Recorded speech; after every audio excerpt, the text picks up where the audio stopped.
ఈరోజు సజీవుడైనాడు. హల్లెలూయా, హల్లెలూయా, హల్లెలూయా, హల్లెలూయా, హల్లెలూయా. మమ్మల్ని ఆదరించు మా పరమ తండ్రి, మీకు స్తోత్రం రాజా. మమ్మల్ని కనికరించు జాలిగల దైవమా, మీకు స్తోత్రమయ్యా.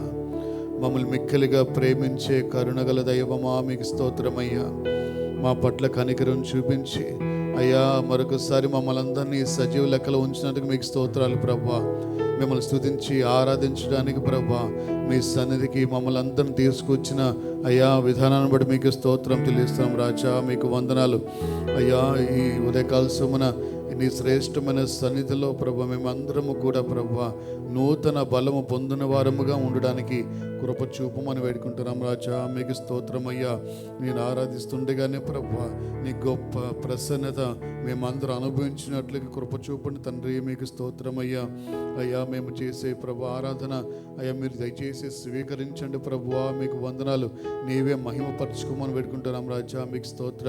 ఈ స్థలంలో జరగబడుతున్న ప్రభు ప్రతి కార్యక్రమం కూడా నేను ఆ మహిమాతమై జరిగించుకోనండి. చేయబడుతున్న ప్రతి ప్రార్థనలు మీరు ఆలకించండి రాజా. మీకు స్తోత్రమయ్యా, మీకు స్తోత్రమయ్యా. ఈ వాతావరణమును ప్రభు ఎక్విప్మెంట్స్ అన్నిటినీ మీరు స్వాధీనపరచుకోండి. ఇక్కడ ఒక దైవిక వాతావరణాన్ని మీరు అనుకరించి నడిపించమని వేడుకుంటున్నాం రాజా. మీకు స్తోత్రమయ్యా. నీ పాదాలను వేడుకునే వారికి ప్రభువ ఏ మేలు కొదువై ఉండదు ప్రభువ. మీకు స్తోత్రం.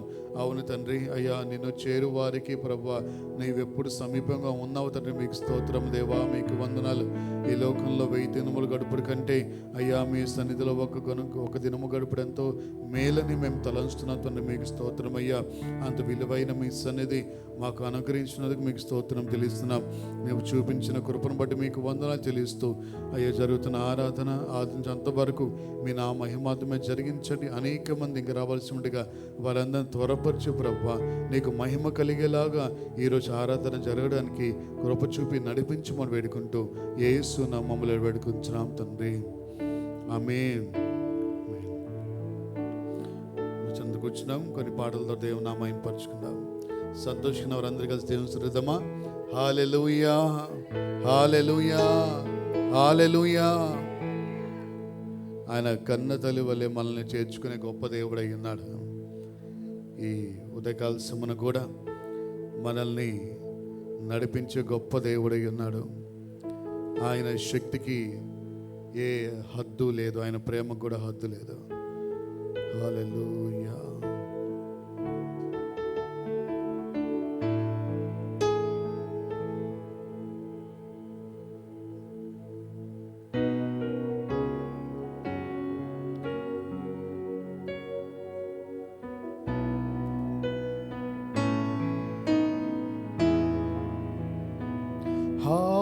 హల్లెలూయా, హల్లెలూయా,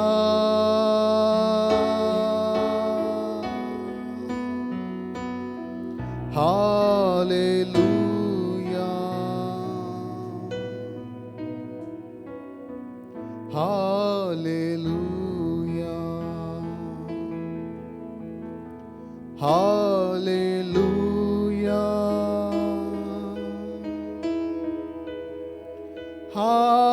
హల్లెలూయా,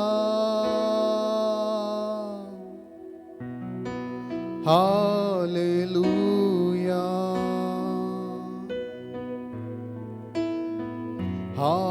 హల్లెలూయా.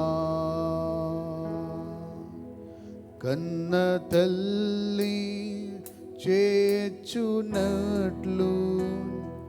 నన్ను చేర్చున ప్రియుడు. కన్న తల్లి చేర్చునట్లు నన్ను చేర్చున ప్రియుడు. హల్లెలూయా, హల్లెలూయా, హల్లెలూయా,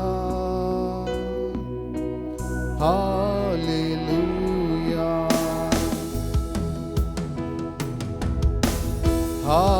హల్లెలూయా,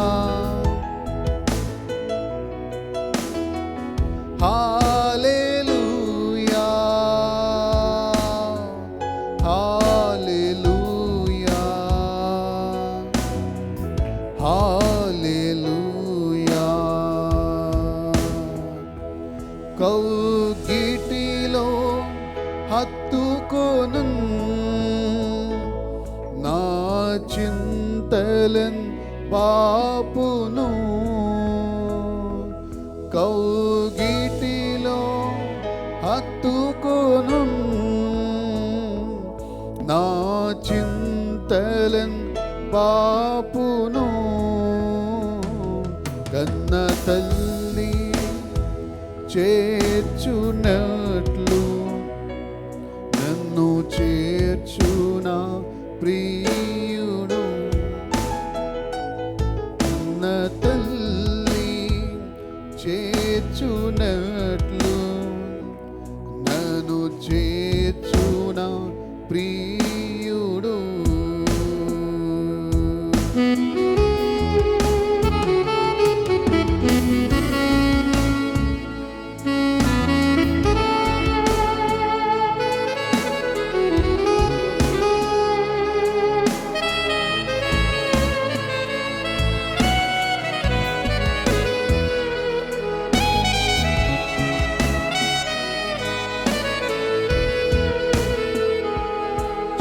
చేపట్టి నడుపును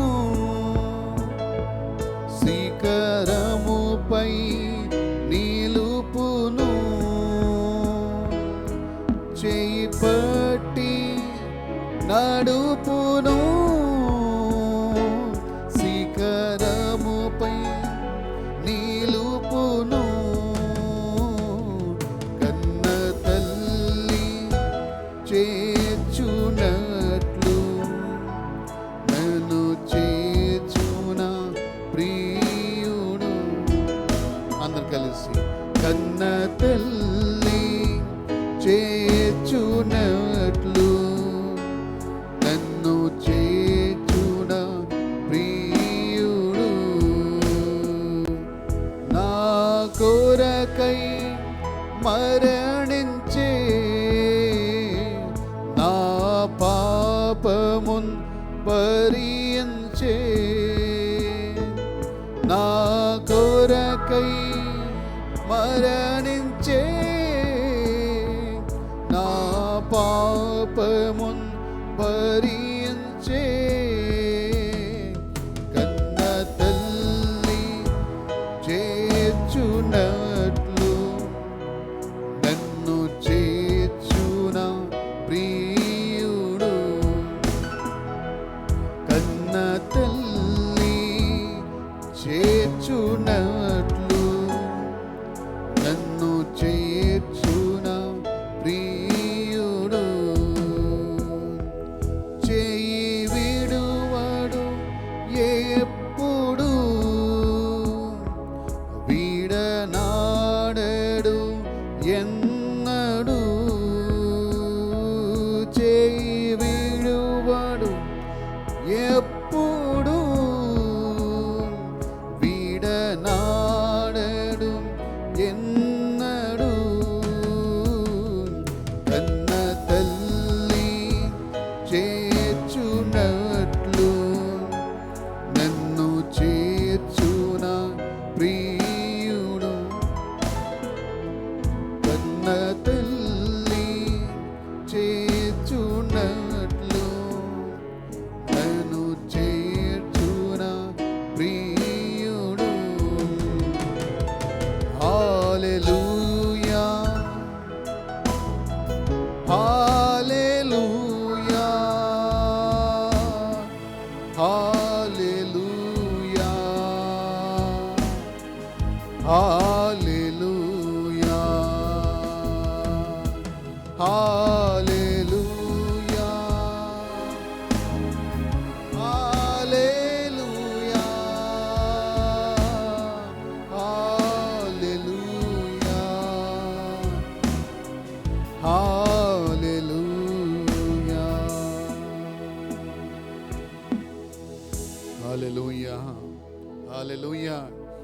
కన్న తల్లి వల్లే మనల్ని ప్రేమించి ఆదరించి చేర్చుకునే గొప్ప దేవుని మనం ఆరాధన చేస్తున్నాం. హల్లెలూయా. మరొక పాట పాడి దేవుని మహిమపడదామా? మరింతగా అనుసరిద్దాం. నా ప్రాణమా సన్నిధించుమా యెహోవా నామమునే ఆ పరిశుద్ధ నామమునే సన్నతించుమా అనే పాట అందరం కలిసి ఈ పాట పాడదాం. ఒకవేళ ఈ పాట రాకపోతే నేను రెండో మారి పాడినప్పుడు నాతో కలిసి పాడవలసిందిగా ప్రభుపేట మనవి చేస్తున్నాను.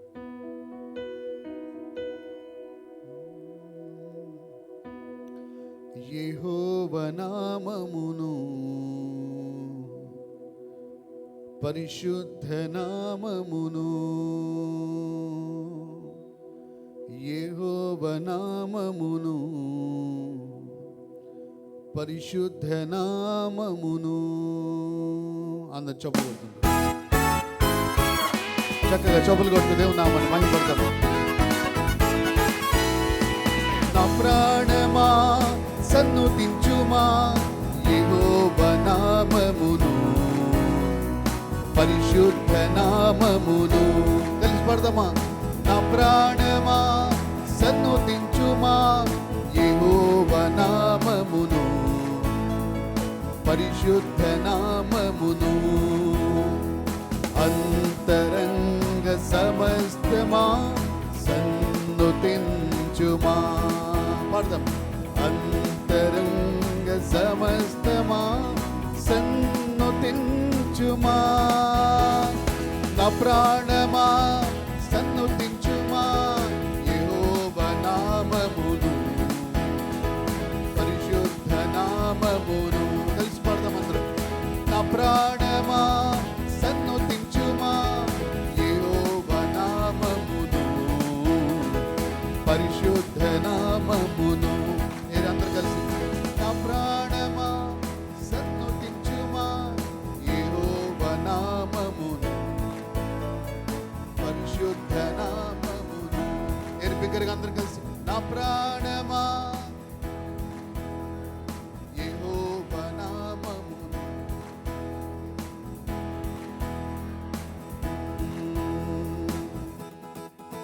ఆయన చేసిన మేలులను ఎన్నడు మరువకుమా. దోషములనియు క్షమించును. ఆయన ప్రాణ విమోచకుడైన దేవుడైనాడు. హల్లెలూయా. దీర్ఘశాంతము కలిగిన దేవుడు. ఆయన నిత్యము కోపించే దేవుడు కానే కాదు. హల్లెలూయా. ఆయన చేసిన మేలులను ఎన్నడు మరువకుమా. దోషములన్నీయు క్షమించును ప్రాణ విమోచకుడు. అందరం. ఆయన చేసిన మేలులను ఎన్నడు మరువకుమా. దోషములన్నీయు క్షమించును ప్రాణ విమోచకుడు. దీర్ఘశాంత దేవుడు నిత్యము కోపించడు. దీర్ఘశాంత దేవుడు నిత్యం కోపించును. అందరూ. నా ప్రాణమా సన్నుతించుమా యెహోవా నామమును పరిశుద్ధ నామమును యెహోవా నామమును పరిశుద్ధ నామమును. మేలుతో నీ హృదయమును తృప్తిపరచుచున్నాడు.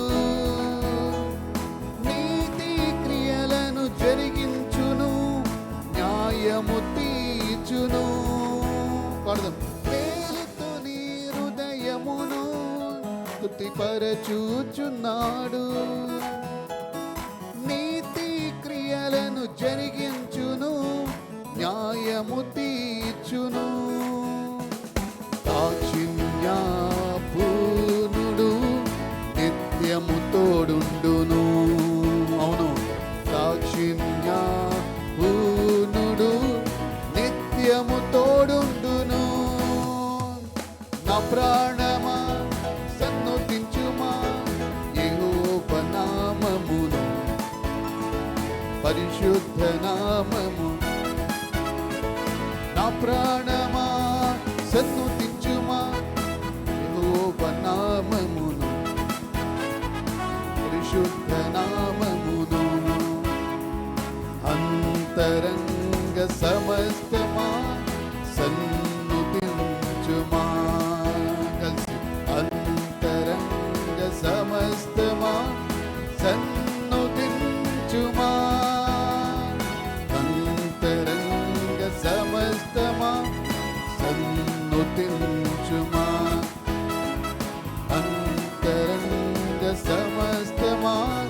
సన్నుతించుమా.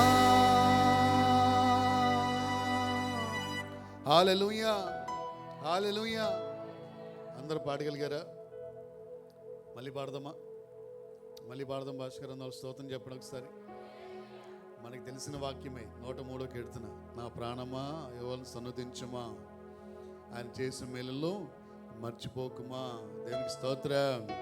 పాడదాం ఒకసారి.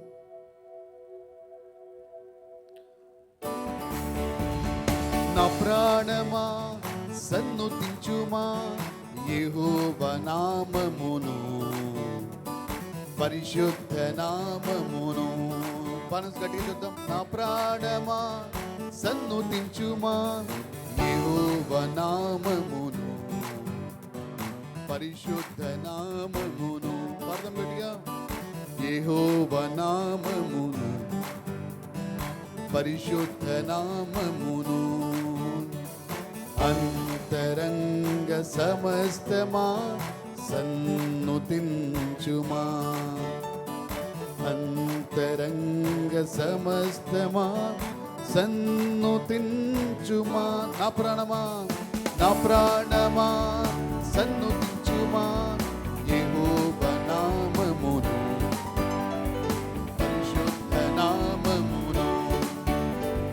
యెహోవా నామమును, పరిశుద్ధ నామమును. ఆయన చేసిన మేలులను ఎన్నడు మరువకుమా.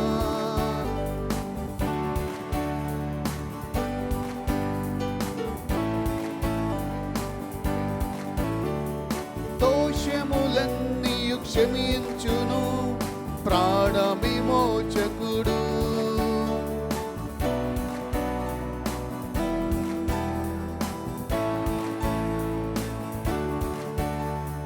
దీర్ఘశాంత దేవుడు నిత్యము కోపించడు.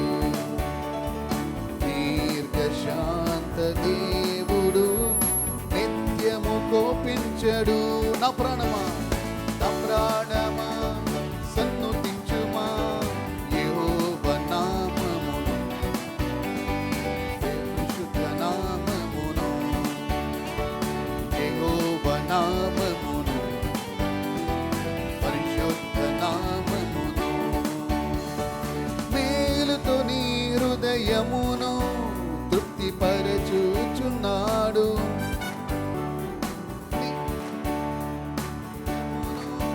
తృప్తిపరచుచున్నాడు. నీతి క్రియలను జరిగించును ప్రాణ విమోచకుడు. నీతి క్రియలను జరిగించును, న్యాయముక్తి ఇచ్చును. దాక్షిణ్యపూర్ణుడు నిత్యము తోడుండును. దాక్షిణ్యపూర్ణుడు నిత్యము తోడుండును. నా ప్రాణమా సన్నుతించుమా యెహోవా నామమును, పరిశుద్ధ నామమును. నా ప్రాణమా సన్నుతించుమా యెహోవా నామమును, పరిశుద్ధ నామమును. యెహోవా నామమును, పరిశుద్ధ నామమును. అంతరంగ సమస్తమా, అంతరంగ సమస్తమా సన్నుతించుమా. అంతరంగ సమస్తమా సన్నుతించుమా. నా ప్రాణమా సన్నుతించుమా యెహోవా నామమును, పరిశుద్ధ నామమును. యెహోవా నామమును, పరిశుద్ధ నామమును. హల్లెలూయా, హల్లెలూయా. అందలేక్షలు పడతామా? హల్లెలూయా.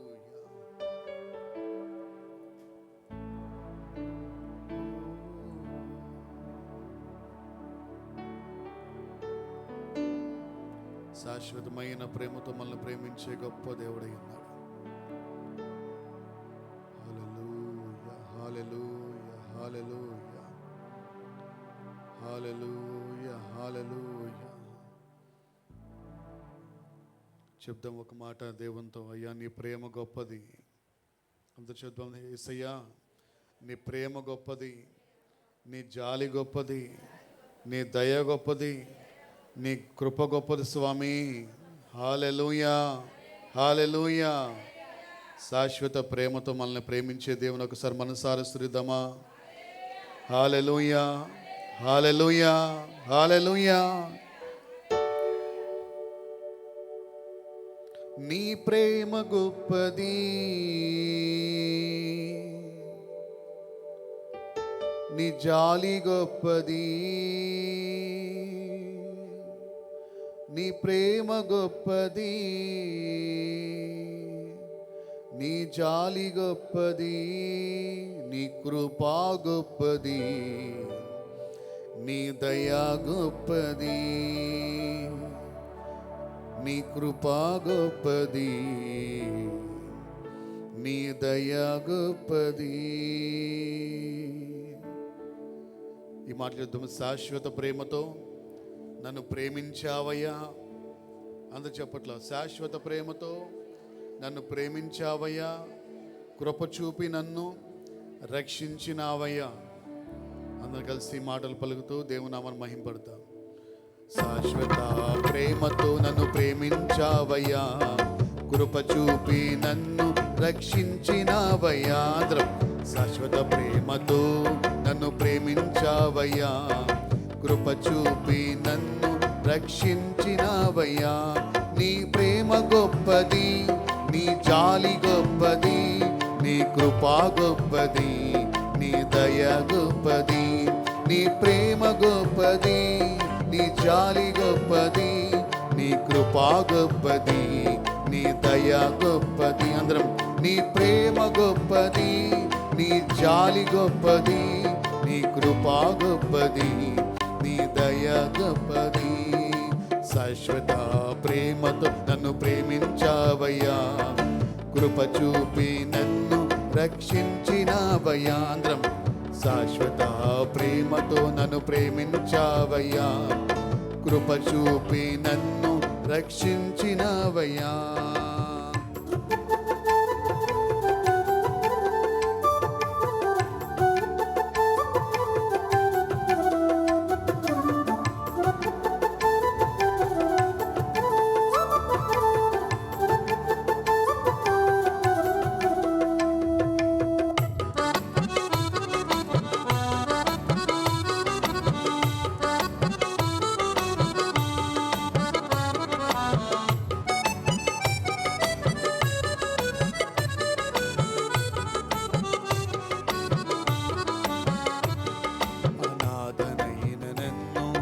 వెదకి వచ్చావు, ఆదరించి కౌగిలించి హత్తుకున్నావు. అనాథనైన నన్ను వెదకి వచ్చావు, ఆదరించి. అందరూ పడదాం ఒకసారి.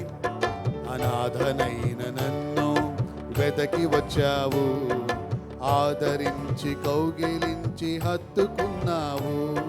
అనాథనైన నన్ను వెదకి వచ్చావు, ఆదరించి కౌగిలించి హత్తుకున్నావు.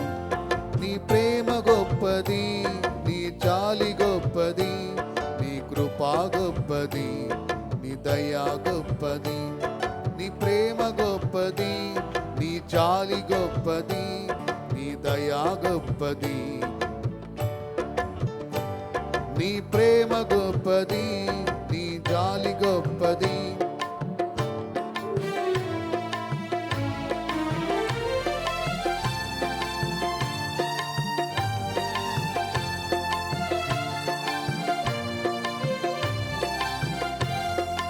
అస్థిరమైన లోకములో తిరిగి తినయ్యా, సాటి లేని యేసయ్యా చేర్చుకుంటివి.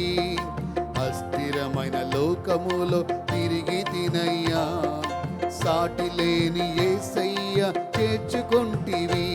నీ ప్రేమ గొప్పది, జాలి గొప్పది, నీ కృపా గొప్పది, నీ దయ గొప్పది, నీ ప్రేమ గొప్పది, నీ జాలి గొప్పది, నీ కృపా గొప్పది, నీ దయ గొప్పది. శాశ్వత ప్రేమతో నన్ను ప్రేమించావయ్యా, కృప చూపి నన్ను రక్షించినవయ్యా. శాశ్వత ప్రేమతో నన్ను ప్రేమించావయ్యా, కృప చూపి నన్ను రక్షించినవయ్యా.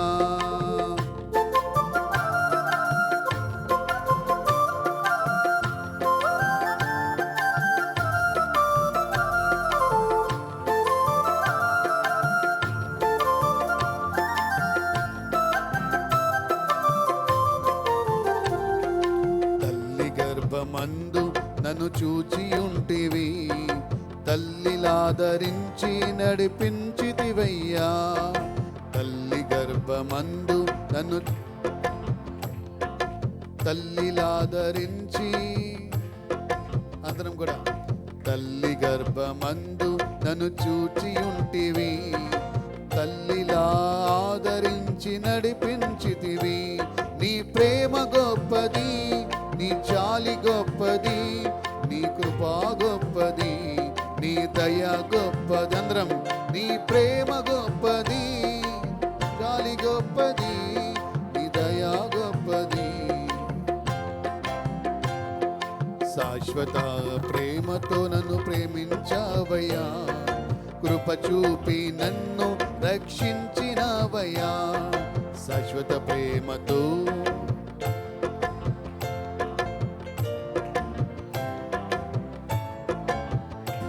నీ ప్రేమ గొప్పది, నీ జాలి గొప్పది, నీ కృపా గొప్పది, నీ దయ గొప్పది. అందరు కలిసి బిగ్గరగా, నీ ప్రేమ గొప్పది, నీ జాలి గొప్పది,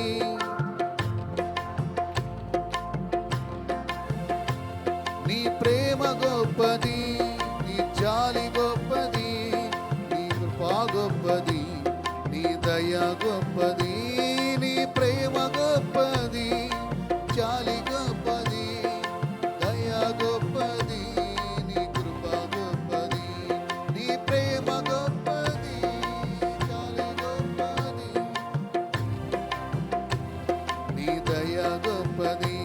నీ ప్రేమ గొప్పది, నీ జాలి గొప్పది, నీ కృపా గొప్పది, నీ దయ గొప్పది. నీ ప్రేమ గొప్పది, నీ జాలి గొప్పది, నీ దయ, నీ కృపా గొప్పది, నీ దయ గొప్పది.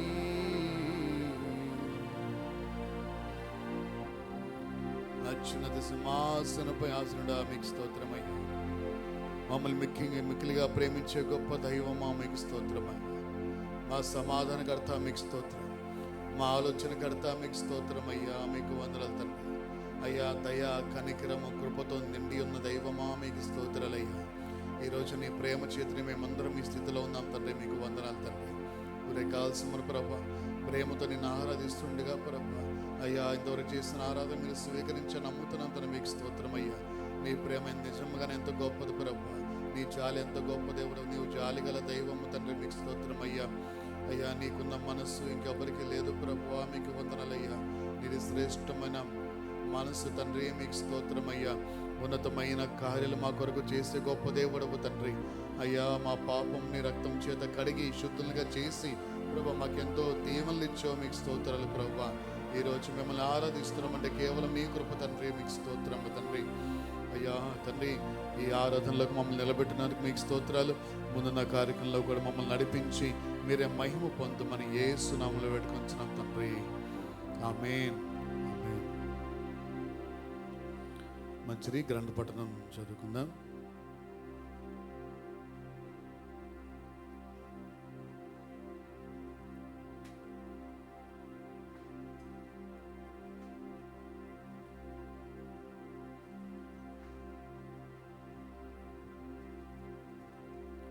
యాభై 57వ కీర్తన బైబిల్ గ్రంథం నుంచి తీసుకున్నాం. 57వ కీర్తన.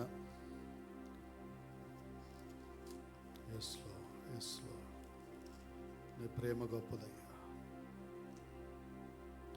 నన్ను కరుణింపుము దేవా, నన్ను కరుణింపుము, నేను నీ శరణుజొచ్చి ఉన్నాను. ఈ ఆపదలు తొలగిపోగు వరకు నీ రెక్కల నీడను శరణుజొచ్చి ఉన్నాను. మహోన్నతుడైన దేవునికి, నా కార్యము సఫలము చేయు దేవునికి నేను మొరపెట్టుచున్నాను. ఆయన ఆకాశము నుండి ఆజ్ఞ ఇచ్చి నన్ను రక్షించును. నన్ను మృంగగోరు వారు దూషణలు పలుకున్నప్పుడు దేవుడు తన కృపా సత్యములను పంపును. నా ప్రాణము సింహముల మధ్యనున్నది, కోపోద్రేకుల మధ్యను నేను పండుకొంచున్నాను. వారి దంతములు శూలములు, అవి అంబులు, వారి నాలుక వాడిగల కత్తి. దేవా, ఆకాశము కంటే అత్యున్నతుడుగా నిన్ను కనుపరుచుకొనుము. నీ ప్రభావము సర్వభూమి మీద కనబడనిమ్ము. నా అడుగులను చిక్కించుకొనుటకై వారు వలయొడ్డిరి. నా ప్రాణము కృంగి ఉన్నది. నా ఎదుట గుంట త్రవ్వి దానిలో తామే పడిరి. నా హృదయము నిబ్రముగా ఉన్నది. దేవా, నా హృదయము నిబ్రముగా ఉన్నది. నేను పాడుచు స్తుతిగానము చేసుదను. దేవుడి వాక్యను మన మనసులో ముద్రించును గాక. ఆమేన్.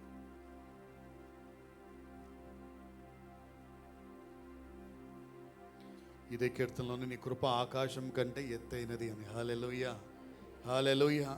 అందరం ఈ మాట చెప్దాం ఒకసారి. నీ కృప ఆకాశము కంటే ఎత్తైనది. హల్లెలూయా. మంచిగా పాట పాడుతుండగా మన ప్రేమపూర్వకమైన అర్పణలు దేవుని సన్నిధిలో అర్పించి దేవుని నామమున మహిమపడతాం.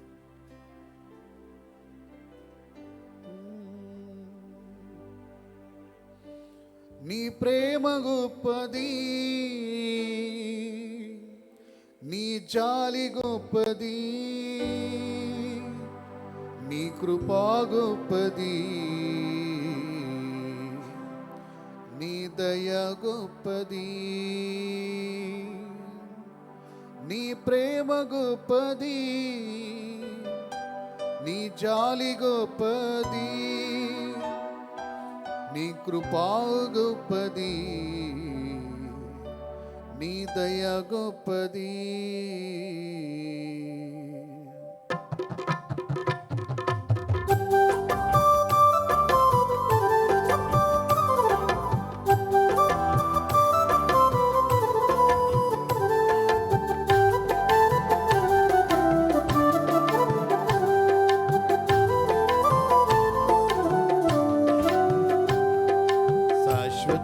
ప్రేమతో నన్ను ప్రేమించావయ్యా, కృప చూపి నన్ను రక్షించినావయ్యా.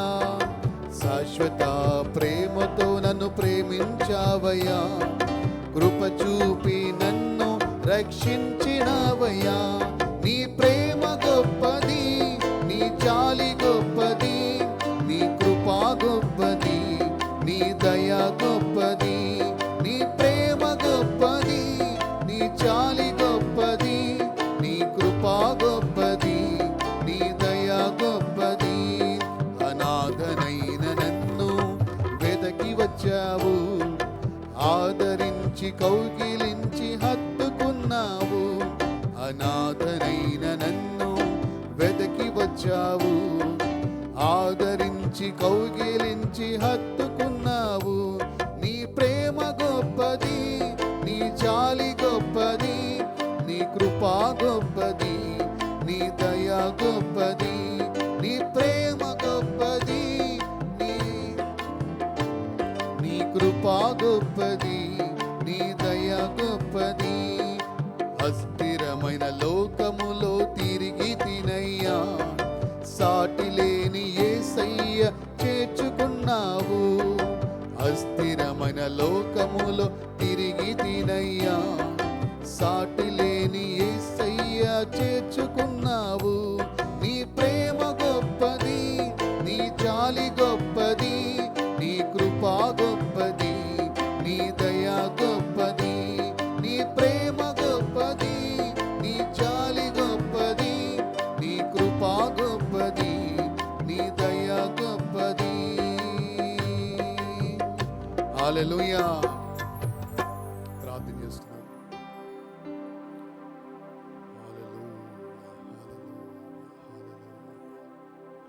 పరిశుద్ధుడా, ప్రేమ రాజాన మీ ఘనమైన నామానికి స్తోత్రం తెలియస్తాం తండ్రి. ఈ ఉదయకాల సమయంలో ప్రభా తండ్రి, నిన్ను సేవించడానికి, నిన్ను ఆరాధించడానికి, నిన్ను స్తుతించడానికి తండ్రి, నీ ప్రేమను, నీ జాలిని, నీ కృపను, నీ దయను కొనియాడడానికి మాకు ఇచ్చిన గొప్ప అవకాశాన్ని బట్టి మీకు స్తోత్రాలు ప్రభా. ఈ ధన్యతను బట్టి మీకు స్తోత్రం తెలియస్తున్నాం తండ్రి. అయ్యా, నిన్ను ప్రేమించుటయే అయ్యా మాకెంతో భాగ్యమైన విషయం తండ్రి. మీకు స్తోత్రం అయ్యా. నిన్ను కలిగి ఉండడము, నిన్ను వెంబడించడము ప్రభా తండ్రి మాకెంతో ధన్యత ప్రభా. మీకు స్తోత్రం తెలుస్తున్నాం. మా ప్రాణముకు, శరీరముకు, ఆత్మకు ప్రభు గొప్ప నెమ్మది, గొప్ప సమాధానం తండ్రి. మీకు స్తోత్రం అయ్యా. నూతన బలము అయ్యా మీ సన్నిధిలో మాకు కలుగుతుంది. మీతో సహవాసం చేసినప్పుడు ప్రభా అయ్యా తండ్రి మా హృదయంలో గొప్ప సమాధానం కలుగుతుంది తండ్రి. మీకు స్తోత్రం అయ్యా. మేము నిర్మించబడినది నిన్ను స్తుతించుటకే, నేను ఆరాధన చేయుటకే ప్రభా. మీకు స్తోత్రాలు అయ్యా. మీ చిత్తాన్ని మేము నెరవేర్చినప్పుడు గొప్ప సమాధానము, గొప్ప బలము, నూతన శక్తి మాకు కలుగుతుంది తండ్రి. మీకు స్తోత్రం అయ్యా. అటు భాగ్యం మాకు ఇచ్చినందుకు మీకు స్తోత్రం తెలియస్తున్నాం. ఎవరై కాల్సిన ప్రభా తండ్రి, ఈ సమయంలో అర్పించబడిన మీ బిడ్డలు అర్పించిన అర్పణలన్నింటినీ స్వీకరించండి, పరిశుద్ధపరిచి తిరిగి నూరెట్లు ప్రతిఫలము బిడ్డలందరికీ అనుగ్రహించి నడిపించమని వేడుకుంటున్నాం తండ్రి. మీకు స్తోత్రం అయ్యా తండ్రి. పరిసరాల్లో ప్రభు ఎటువంటి కొరత లేకుండా సమస్త సమృద్ధితో నడిపించండి ప్రభా. అనేకమైన అవసరాలు ఉంటుండగా ప్రభా నీవే ప్రతి అవసరమును తీర్చమని వేడుకుంటున్నాం రాజా. మీకు స్తోత్రం తెలుస్తున్నాం. ఈ సమయంలో ప్రభా పాడైపోయిన ఎక్విప్మెంట్స్ అన్నిటినీ మీ చేతికి అప్పగిస్తున్నాం తండ్రి. మీకు వందనాలు తండ్రి. అయ్యా దాని తగిన ప్రభా అయ్యా పరిష్కారము మాకు అందించమని వేడుకుంటున్నాం రాజా. మీకు స్తోత్రం తెలుస్తున్నాం. కావాల్సినది మాకు ప్రతి దయచేవాడు నీవే తండ్రి. అందుకే మీ పైన ఆధారపడుతున్నాం తండ్రి. మీకు స్తోత్రం అయ్యా. నీవే సమస్తము కలుగజేసిన వాడవు, మా కొరకు సమస్తము సమకూర్చి వాడవు కూడా నీవే తండ్రి. మీకు స్తోత్రం తెలుస్తున్నాం అయ్యా. ఈ సమయంలో దయచేసి నిలబడి వర్తమానం అందించబోతుండగా వారి ద్వారా మీరే మాతో మాట్లాడండి ప్రభా. మీకు స్తోత్రం అయ్యా. దయచేసి మహిమలో మరుగుపరిచి ప్రభా అయ్యా నీ ప్రసన్నతను మీ స్వరము మాకు అందించమని వేడుకుంటూ మీరే మహిమ పొందమని యేసు నామములో వేడుకుంటున్నాం తండ్రి. ఆమేన్. అందరూ కూర్చున్నాం.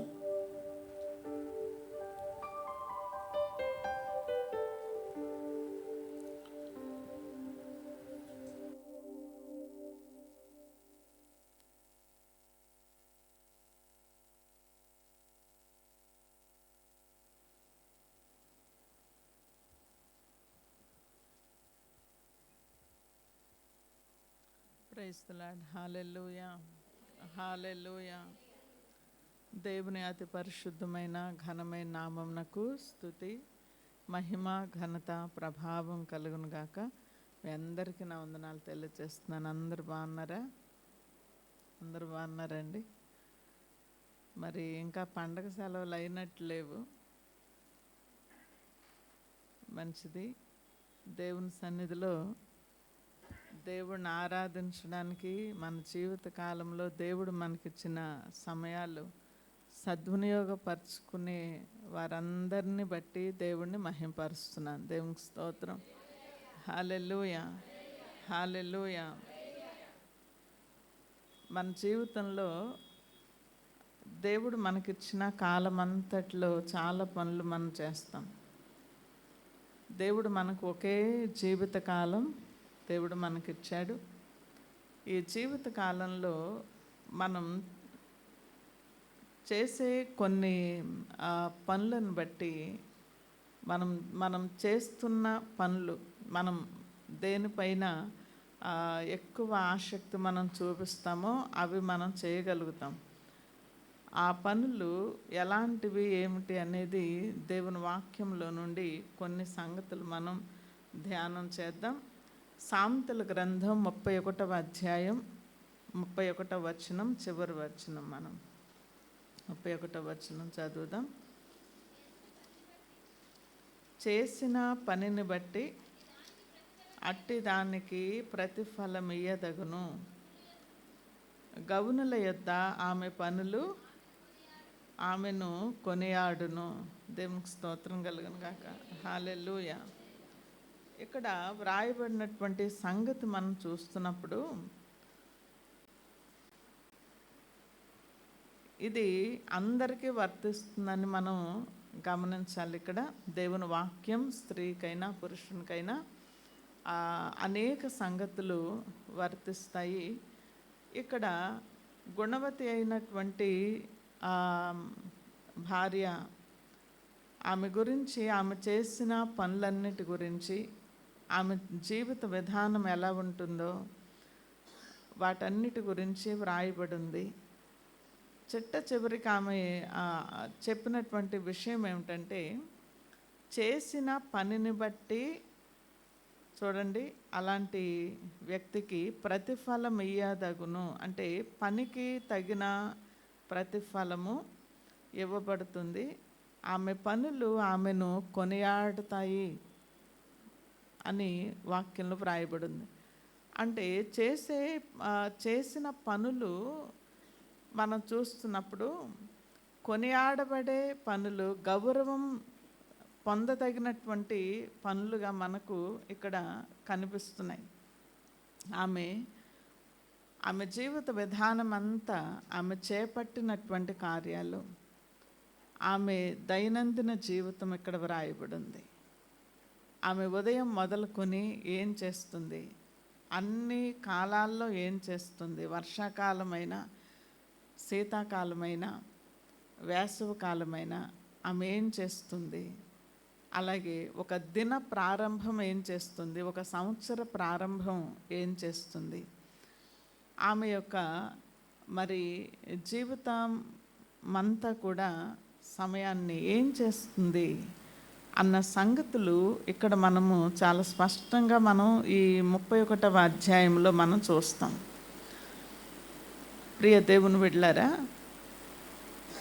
వాక్యంలో వ్రాయబడిన మాట, ప్రతి పనికి కూడా ప్రతిఫలము ఇవ్వబడుతుంది అని.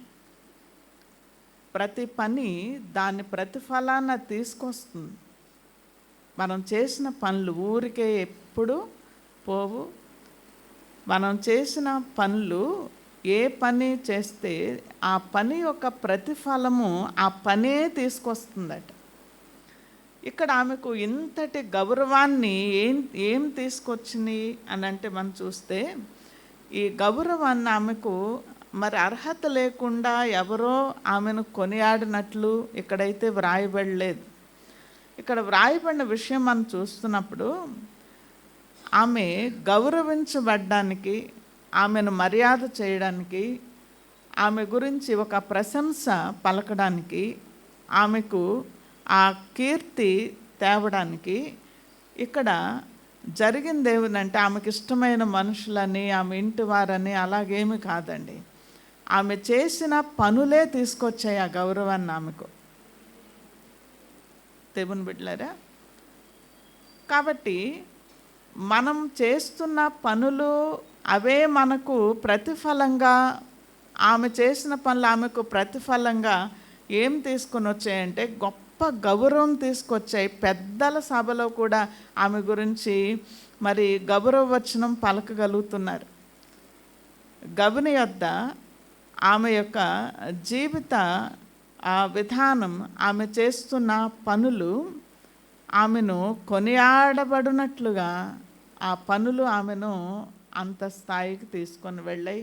అంత విలువ ఎదుటి వాళ్ళ అంటే పెద్దవాళ్ళు, మరి గమనించేటటువంటి పెద్దవాళ్ళ దృష్టిలో, ఊరి పెద్దల దృష్టిలో, కుటుంబ పెద్దల దృష్టిలో ఆమె యొక్క పనులు చూడండి విలువైనవిగా తీసుకెళ్ళాయి ఆమెను.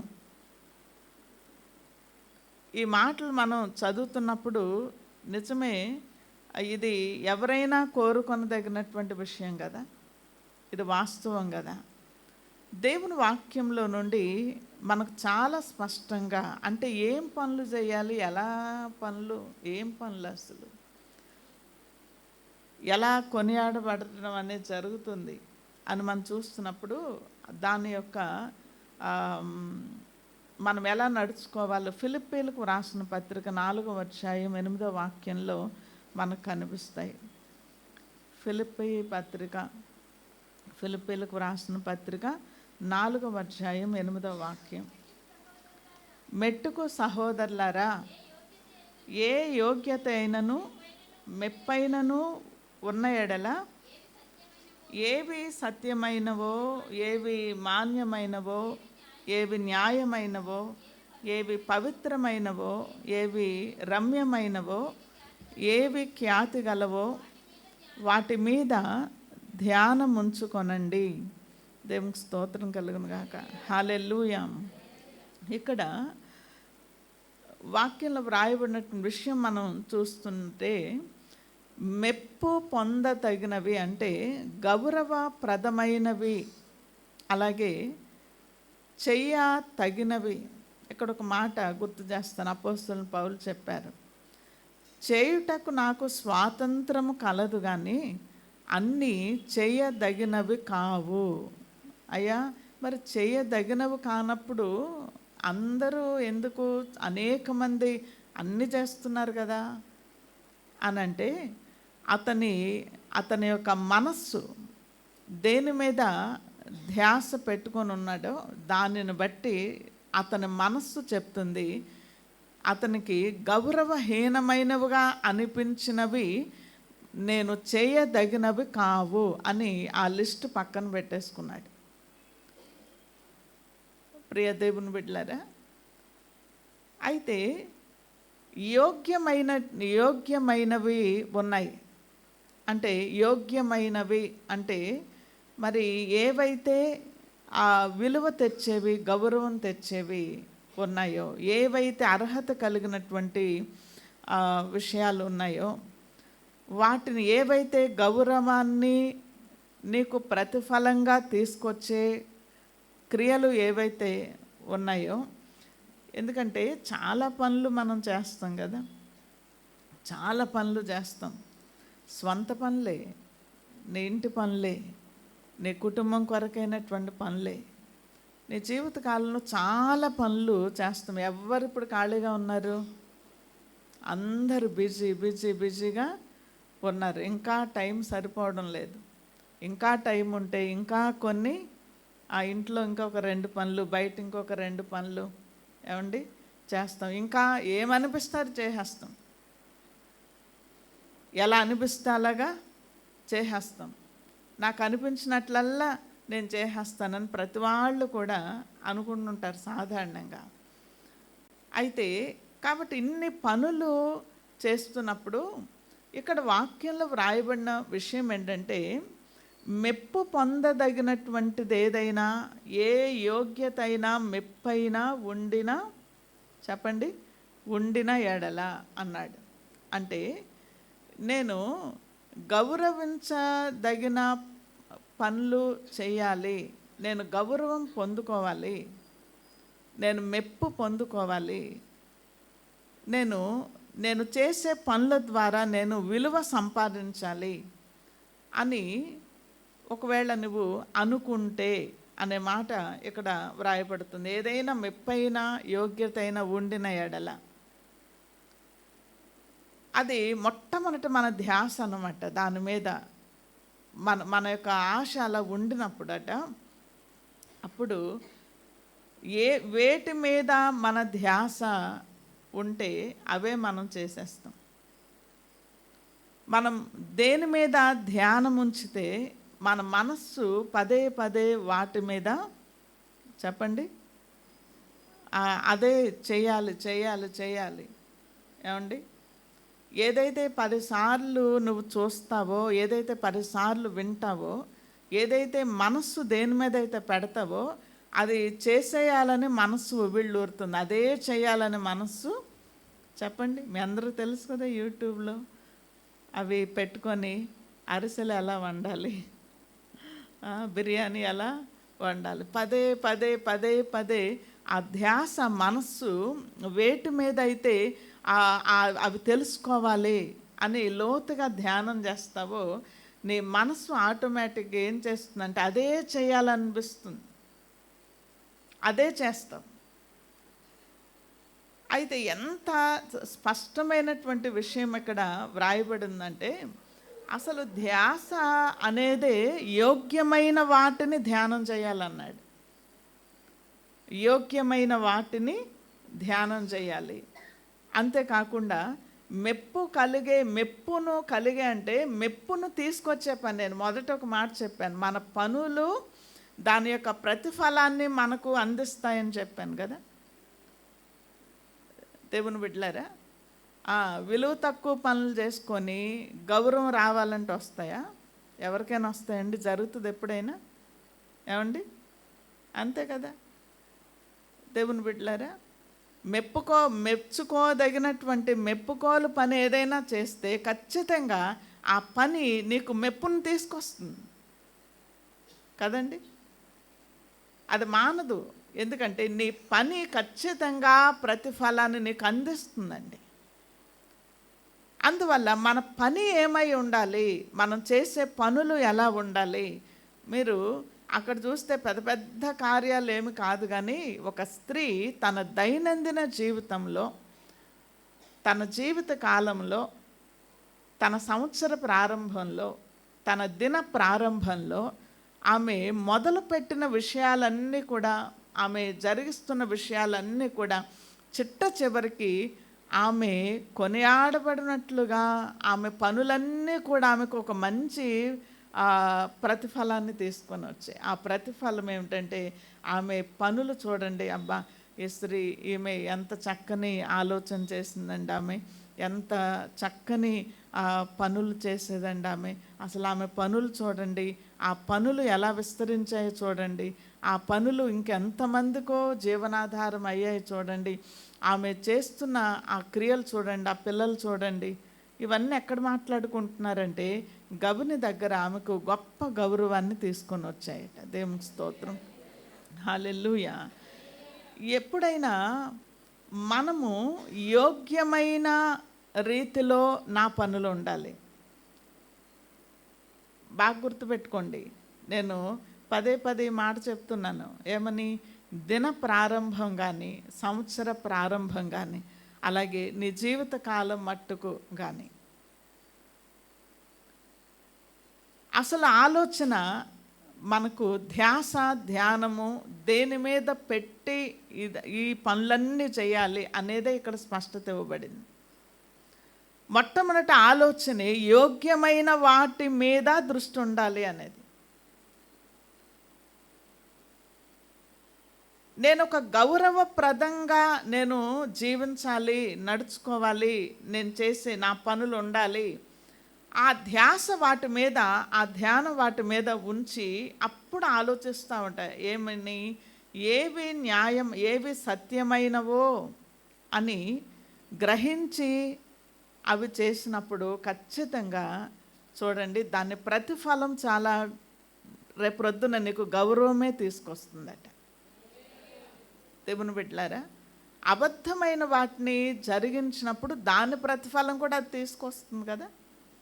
అయితే ఏవి నిజమైనవో ఆ నిజాన్ని గ్రహించి, ఏవి నిజమైందో అది గ్రహించి,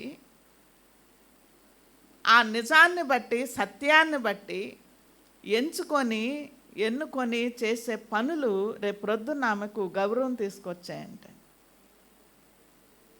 ఎంత వివరంగా ఈ విషయాలు ఉన్నాయి చూడండి ఇక్కడ. ఏవి మాన్యమైనవో, ఏవి మాన్యమైనవంటే ఏవి మరి మంచివి, ఏవి అందులో మానవతా గుణంతో ఉన్నటువంటివి, ఏవైతే మానవీయంగా ఉంటాయో అవి, ఏవైతే మనకు అవి సరిపడినవి అనేటటువంటివి. ఎప్పుడైతే ఇలాంటి సద్గుణంతో వాటిని గ్రహించి చేస్తావో, మనిషి అంటే అలా ఉండాలిరా అని రేపు ప్రొద్దున నీ పనిని బట్టి నీ గౌరవం వస్తుంది. ఏవి న్యాయమైనవో, మనం చేసే ప్రతి పనిలో కూడా న్యాయం ఉండాలట. మనం చేసే పనుల్లో చెప్పండి. ఎందుకంటే నువ్వు ఆలోచిస్తున్నావు కదా, దేనివల్ల నేను ఎప్పుడైతే న్యాయం తప్పానో అప్పుడు నేను చేసే పని వల్ల ఒకరోజు నేను తలదించుకోవాల్సి వస్తుంది. కాబట్టి న్యాయమైందిగా నేను ఏది న్యాయమో అది గుర్తెరిగి నేను దాన్ని ఆలోచించి విశ్లేషణ చేసి చేసినప్పుడు రేపొద్దున ఆ న్యాయమైనటువంటి ఆ క్రియ నాకు ఏ ప్రతిఫలం తెస్తుందండి? గౌరవం తెస్తుంది. అర్థమైందా?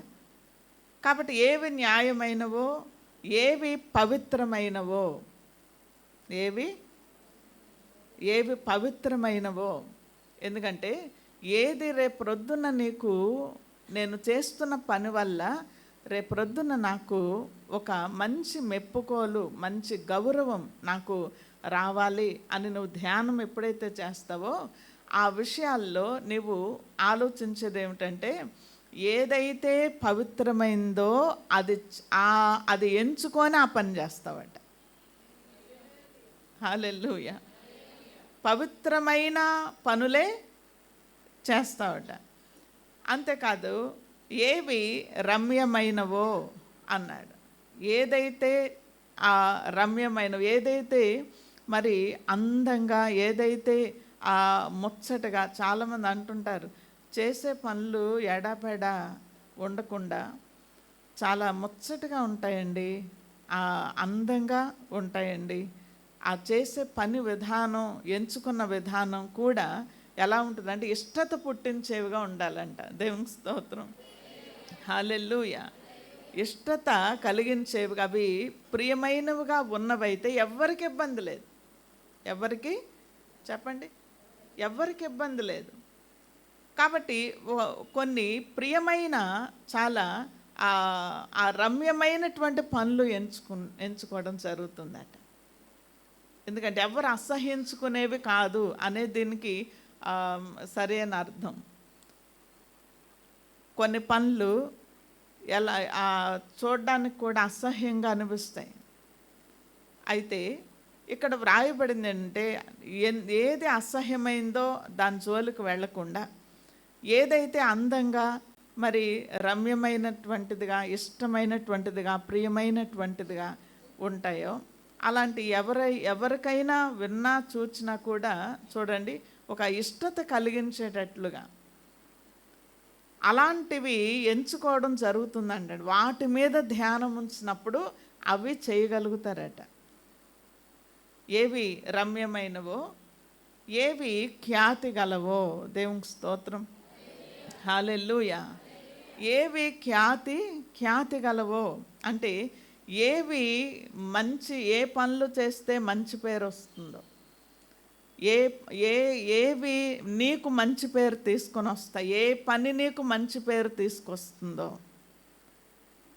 ఏ పని నీకు విలువ తీసుకొస్తుందో, వాటి మీద ఎప్పుడైతే నువ్వు ధ్యానం ఉంచుతావో దేవుని బిడ్డలారా, నీకు మంచి పేరు తెచ్చే పనులే చేయగలుగుతావు. అర్థమైందా? నా ఇష్టం, నేను ఎలా పడితే అలా చేస్తే ఎవడు నాకు అడ్డు చెప్పేది అని అంటే ఏం చేస్తే దాని ప్రతిఫలాన్ని ఖచ్చితంగా అనుభవించాల్సి వస్తుంది కదా. ఒక వ్యక్తి ఘనత అనుభవించడానికి కారణం ఏమిటంటే ఆ ఎంచుకున్న పని, చేసిన పని, ఆ పని ఎలా చేయగలిగావు అనంటే వాటి మీద ఎందులో మంచి ఉందో దాని మీద ధ్యానం ఉంచడం వల్ల నేను అదే చేయగలిగాను అనేది. తర్వాత మాట ఇవన్నీ చెప్తూ వాటి మీద ధ్యాస ఉంచాలి, ధ్యానం చేయాలి అని వ్రాయబడింది. మంచి కీర్తి అనేది ఎప్పుడు వస్తుంది అని అంటే, సొదొమ గొమొర్రాలో కూడా ఒక గౌరవం సంపాదించుకోవాలనుకున్నాడు లోతు. అతడు ఎంచుకున్నటువంటి మార్గం ఏమిటి? అక్కడ కూడా గౌరవం సంపాదించుకోవాలి అనుకున్నాడు. గౌనుల దగ్గర మరి పెద్దలతో కూర్చోగలిగే స్థానం అయితే సంపాదించుకోగలిగాడు. అయితే ప్రియ దేవుని బిడ్డలారా, దైవ దృష్టిలో అక్కడ లోతు యొక్క జీవన విధానం గౌరవప్రదంగా ఉందండి? లేదుగా. చిట్ట చివరికి తన అల్లుళ్ళ దృష్టికి అతడు ఎగతాళిగా మారాడు. ఇప్పుడు అతని మాట ఆ చేసుకోబోయే అల్లుళ్ళు విన్నారా? అయ్యా, అగ్నిగంధకాలతో ఈ పట్టణమంతా కాలిపోతుందట. దేవుని ఉగ్రత దిగొస్తుంది. ఇదిగో దేవుడు మన కుటుంబాన్ని ప్రేమించి దేవదూతలను పంపించారు, వారు మనల్ని రక్షించడానికి వచ్చారయ్యా. ఇదిగో నేను మరి బిడ్డలను తీసుకుని వెళుతున్నా, దయచేసి మీరు కూడా వచ్చేయండి. దేవుడు మనకు సురక్షితమైన స్థానానికి తీసుకొని వెళతాడు, మంచి జీవితం ఇస్తాడు అని చెప్తే ఆ మాట వాళ్ళు గౌరవించి విన్నారా? లక్ష్య పెట్టారా?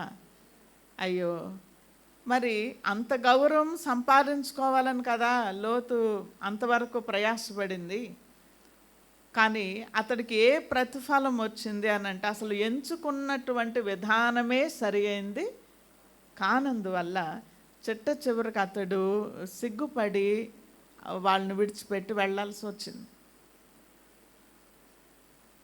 వాళ్ళు తాను చెప్పే ఆ మంచిని వాళ్ళు తీసుకోలేకపోయారు. ఎందుకంటే చివరి నిమిషంలో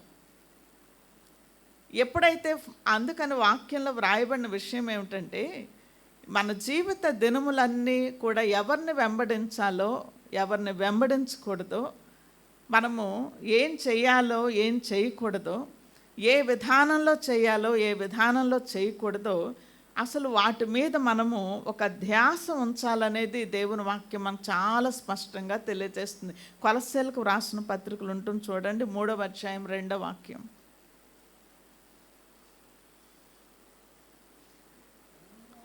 మూడవ అధ్యాయం 2వ వాక్యం.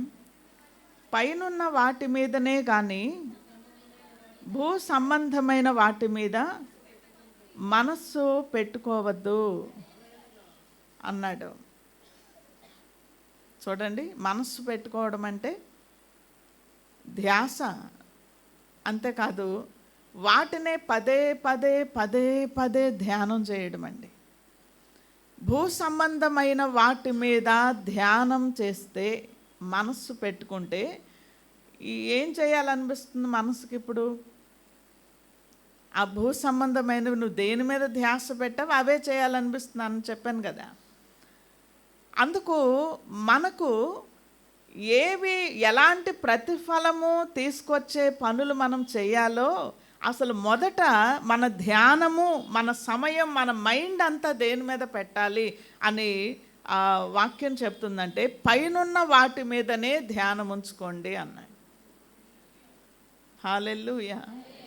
పైనున్న వాటి మీదనే ధ్యానం. పైన ఎవరున్నారు? పైన క్రీస్తు ఉన్నాడు. దేవునికి స్తోత్రం. హల్లెలూయా, హల్లెలూయా. పైన దేవుడు ఉన్నాడు, పైన మన ప్రభువు ఉన్నాడు. కాబట్టి మన ధ్యాస, మన ధ్యానం అంతా దేని మీద ఉండాలంటే క్రీస్తు మీదనే ఉండాలి. క్రీస్తు ఎక్కడున్నాడంటే ఇదిగో ఇందులో ఉన్నాడు. ఎక్కడున్నాడండి? వాక్యంలో ఉన్నాడు ఆయన. నీవు పైన చూడాలి అంటే వాక్యాన్నే చూడాలి. క్రీస్తు అంతరంగం ఇందులో ఉంది. అంతేకాదు క్రీస్తు యొక్క మార్గం ఇందులో ఉంది, క్రీస్తు యొక్క నడవడి ఇందులో ఉంది, క్రీస్తు యొక్క జ్ఞానం ఇందులో ఉంది, క్రీస్తు యొక్క మెళకువ, హెచ్చరిక ఇందులో ఉంది. కాబట్టి మన ధ్యాస, ధ్యానం ఎప్పుడు కూడా లోక సంబంధమైన విషయాల మీదనే మనస్సు పెడితేనండి ఖచ్చితంగా నువ్వు అవే చేస్తావు. దేవుని మీద మనస్సు పెట్టుకుంటే, పైనున్న విషయాల మీద మనస్సు పెట్టుకుంటే, పైనున్న వాటి మీద అని వ్రాయబడింది. పైనున్నవి ఏమిటి? పరలోక రాజ్యం మనకు కనిపిస్తుంది. పైన దేవుడు ఉన్నాడు. దేవునితోనే ప్రపంచం అండి. పైన ఏమున్నాయంటే అన్నిటినీ కలిగిన దేవుడు ఉన్నాడు. అన్నిటినీ ఇముడ్చుకున్న దేవుడు ఉన్నాడు అక్కడ. అన్నిటికీ జవాబు ఇచ్చే దేవుడు ఉన్నాడు. అన్నిటికీ ప్రతిఫలం ఇచ్చే దేవుడు ఉన్నాడు. అన్నిటినీ గమనించే దేవుడు అక్కడ ఉన్నాడు. నీ చిన్న జీవితంలో చిన్న పనికి కూడా నిన్ను మెచ్చుకునే దేవుడు అక్కడ ఉన్నాడు. నీ ప్రతి పనికి కూడా తగిన బహుమానం ఇచ్చే దేవుడు అక్కడ ఉన్నాడు.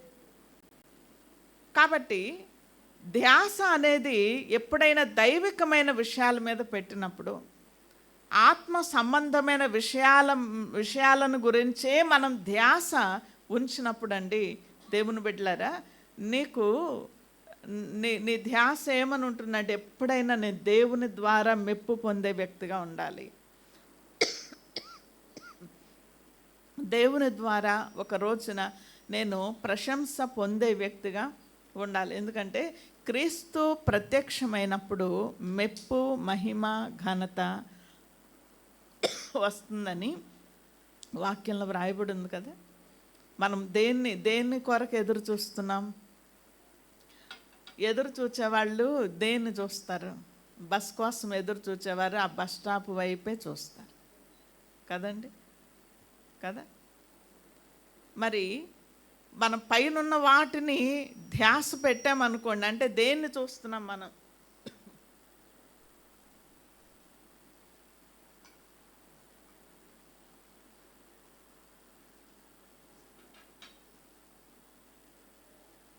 అంటే క్రీస్తుని చూస్తున్నాం.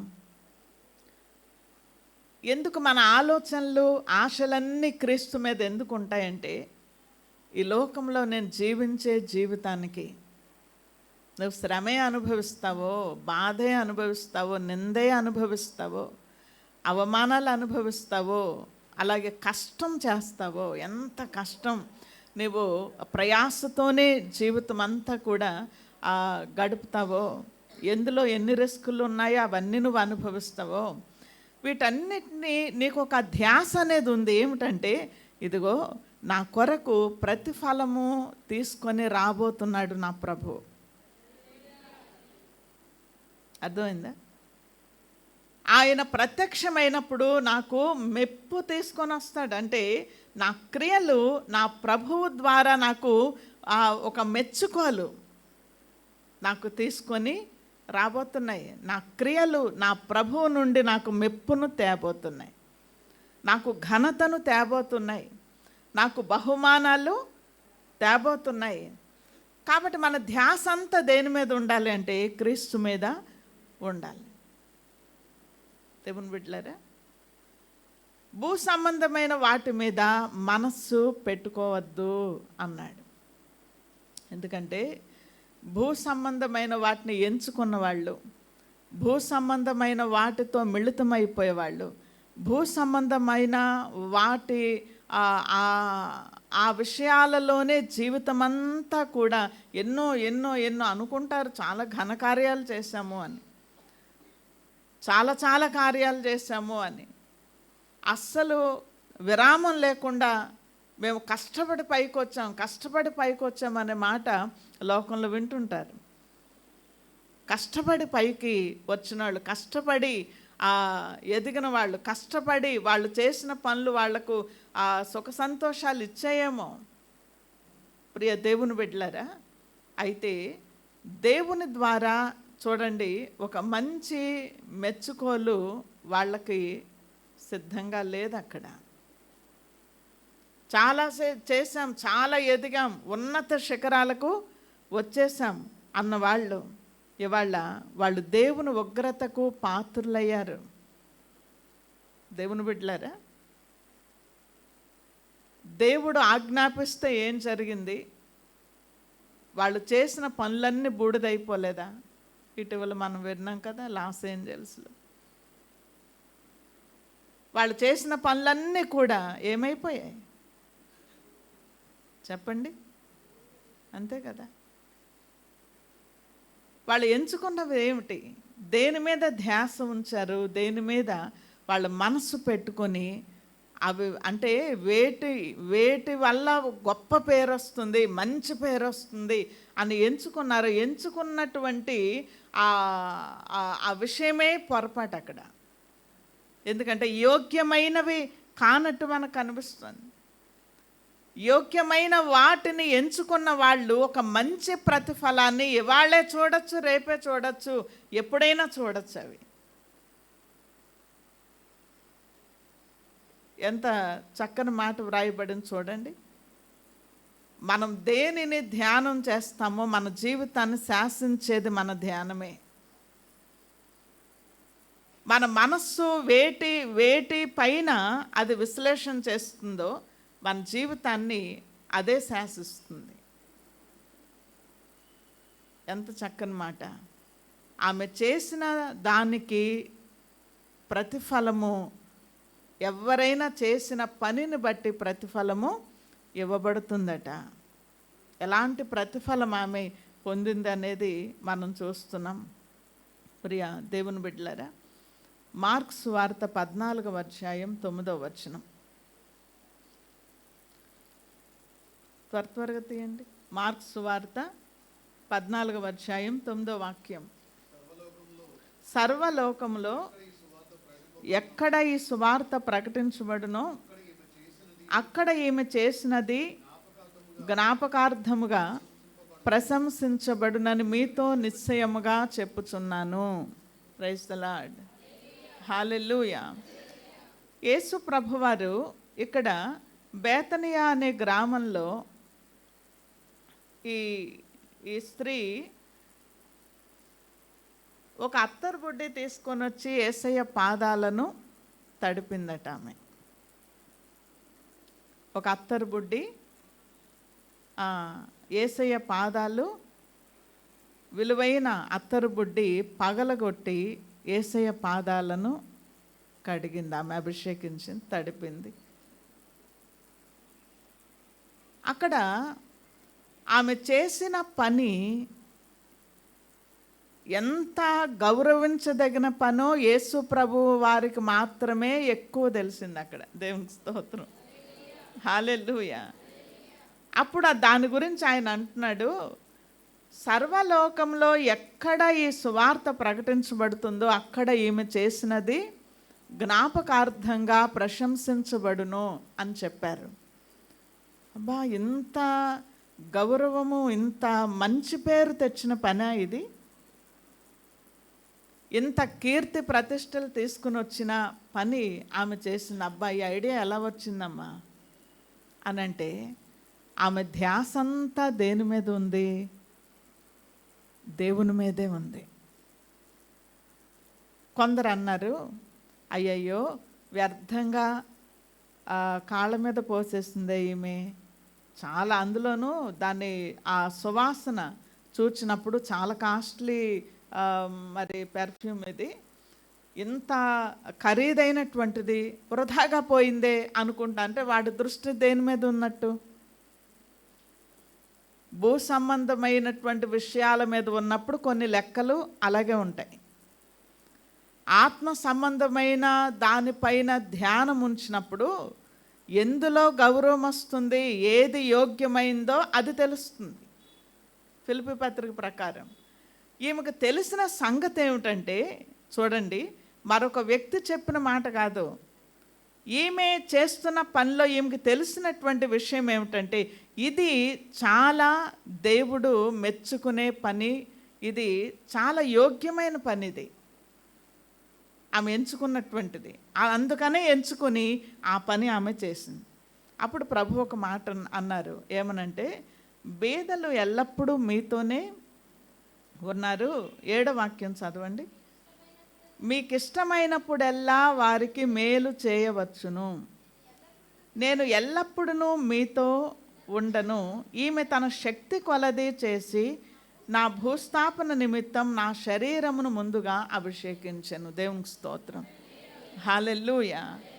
అంతే, యేసుక్రీస్తు యొక్క శరీరమునకు ఎంత విలువ ఉందో ఆమె ధ్యానం ఉంచడం వల్లే తెలిసిందండి ఆమెకు. అర్థమైందా?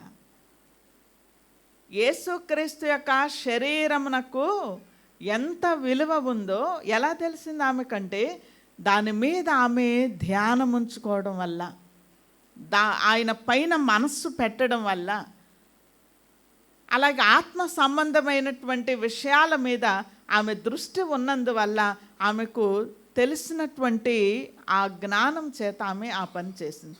అప్పుడు ప్రభు అన్నారు, బేదలకు ఇవ్వచ్చు అంటున్నారా? అదేం చెడ్డ పని కాదు, చెడ్డ పని కాదు. అయితే వాళ్ళు ఎల్లప్పుడూ మీతోనే ఉంటారు. ఇవాళ కాకపోతే రేపైనా ఆ పని మీరు చేయొచ్చు. ఆ మేలు దేవుంది. ఇప్పుడు కుదరకపోతే రేపైనా చేయొచ్చు, రేపు కుదరకపోయినా ఎల్లుండైనా చేయొచ్చు. కాబట్టి అది ఎప్పుడు చేసినా అది ప్రయోజనం, దాని ప్రయోజనం, దాని విలువ దానికి ఉంటుంది, దానికి సమయం ఉంది. కానీ నేను ఎల్లప్పుడూ మీతో ఉంటానా? ఇక్కడ ఒక మంచి పాయింట్ మనం గుర్తుపెట్టుకోవాల్సింది ఏమిటంటే, ఆత్మ సంబంధమైనటువంటి కార్యాలు ఎప్పుడు కూడా చూడండి, ఎల్లప్పుడూ అలాంటి టైం మనకు ఉండదు. ఆ సమయం మళ్ళీ వస్తుందా అంటే రానే రాదు. ప్రభు చెప్పిన మాట అది. నా శరీరం యొక్క భూస్థాపన నిమిత్తమై ఈమె చేసింది, ముందుగానే అభిషేకించింది అంటున్నాడు ఆయన. నేను ఎల్లప్పుడూ మీతో ఉండను, నేను కొన్ని దినాలకు నేను వెళ్ళిపోతాను మీ అందరి మధ్యలో నుండి. ఈమె ముందుగానే నా శరీరమును అభిషేకించింది. ఆమె యొక్క దృష్టి ఆశ ఎలా ఉందంటే చూడండి, ఒక యోగ్యమైన పని చేయాలనే ఆమె ఆశ అన్నమాట. ఏది యోగ్యమైంది అని ఎంచింది ఆమె, ఏది న్యాయమైంది, ఏది మంచి పేరు తెచ్చేది, ఏది ముచ్చటైనటువంటిది, ఏది ఇష్టమైనటువంటిది, ప్రియమైనటువంటిది. ఆ ప్రియమైనటువంటి కార్యం అందరికీ ప్రియమైందేనండి. అది అందరికీ ఇష్టమైనటువంటి కార్యం. అది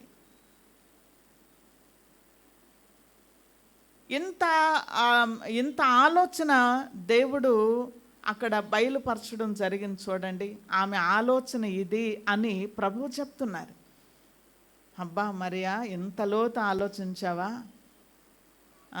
ఇంతగా ఆలోచించావా?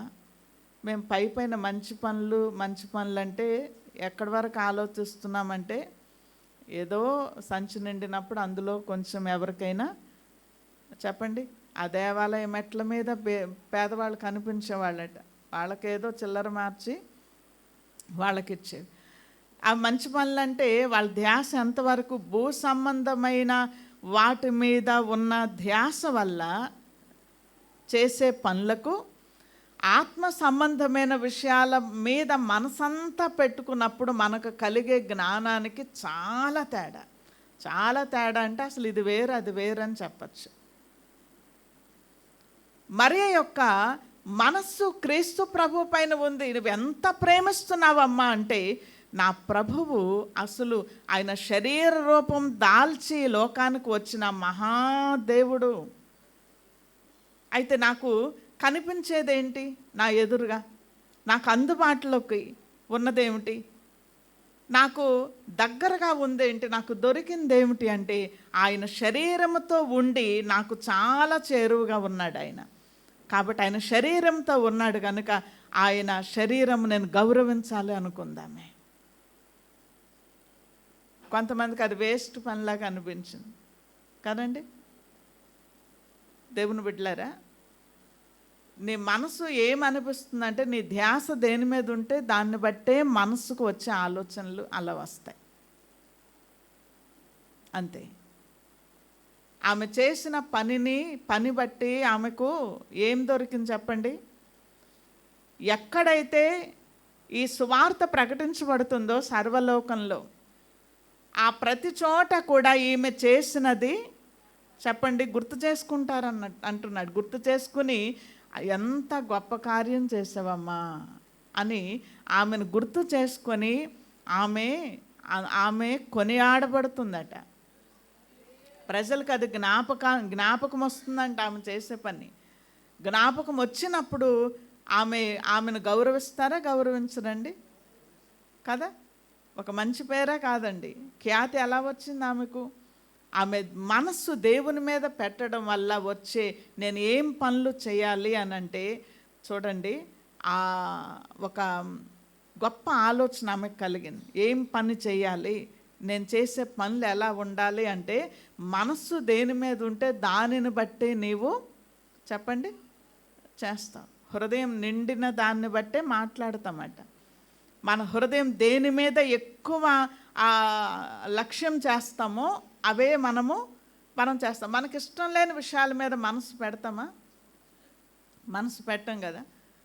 అయితే మనసు పెట్టాక కొన్ని ఇష్టమైపోతున్నాయి కదా లోకంలో. నువ్వు మనసు పెట్టడం వల్ల చూడండి, ఇష్టం అవ్వకూడని వాటిని కొన్ని ఇష్టపడేస్తున్నాం మనం, కొన్ని చేయక్కర్లేని చేసేస్తున్నాం మనం. ఎందుకంటే మనసు వాటి మీద పెట్టడం వల్ల, పదే పదే వాటి గురించి లక్ష్యం చేయడం వల్ల, ధ్యాస ఉంచడం వల్ల, అవే తలంచడం వల్ల. అందుకే ఫిలిప్పీ పత్రికలో వ్రాయబడి ఉంది చూడండి, ఎల్లప్పుడూ దేవుని మీద దృష్టి పెట్టండి, ఏమి జరిగినా దేవుని కృతజ్ఞతాస్తుతులు చెల్లించే మనస్సుతో మీరు ఉండండి, అప్పుడు మీ తలంపులకు దేవుని యొక్క సమాధానం కావలి ఉంటుంది అని వ్రాయబడి ఉంది. ఆ తలంపులన్నీ కూడా దేవుని స్వాధీనంలో ఉంటాయట. అప్పుడు నీ మనసు భద్రంగా ఉంటే నీ క్రియలు కూడా అండి విలువ కలిగిన క్రియలుగా ఉంటాయి, మనసు భద్రంగా ఉంటాయి. Praise the Lord. Hallelujah, hallelujah. 2వ సమూయేలు గ్రంథం, 1 సమూయేలు గ్రంథం 25వ అధ్యాయం. 1 సమూయేలు గ్రంథం 25వ అధ్యాయం 34వ వచనం 35వ వచనం చదువుదామా. నీవు త్వరపడి, ఇక్కడ అబీగయిల్ అనే స్త్రీతో దావీదు మాట్లాడుతున్నటువంటి మాటలు చదవమ్మా. నీవు త్వరపడి నన్ను ఎదుర్కొనకపోయిన ఎడల నీకు హాని చేయకుండా నన్ను ఆటంకపరిచిన ఇశ్రాయేలీల దేవుడైన యెహోవా జీవముతోడు తెల్లవారేలోగా నాబాల్నకు మగవాడొకడునూ విడువబడడన్న మాట నిశ్చయము అని చెప్పి తన యొద్దకు ఆమె తెచ్చిన వాటిని ఆమె చేత తీసుకొని, నీ మాటలు నేను ఆలకించి నీ మనవి అంగీకరించి తిని సమాధానముగా నీ ఇంటికి పొమ్మని ఆమెతో చెప్పెను. దేవునికి స్తోత్రం కలుగును గాక. హల్లెలూయా. దావీదు చాలా కోపంతో తన మనుషులతో నాబాలు ఇంటిని మరి ధ్వంసం చేయడానికి వస్తున్నాడు. నాబాలు ఇంట్లో ఉన్నటువంటి ఆ వ్యక్తులను చంపడానికి వస్తున్నాడు. ఇక్కడ ఏం జరిగిందంటే, ఎప్పుడైతే విషయం అబీగయిలుకు తెలిసిందో ఆమె తక్షణం ఆలోచించిందండి.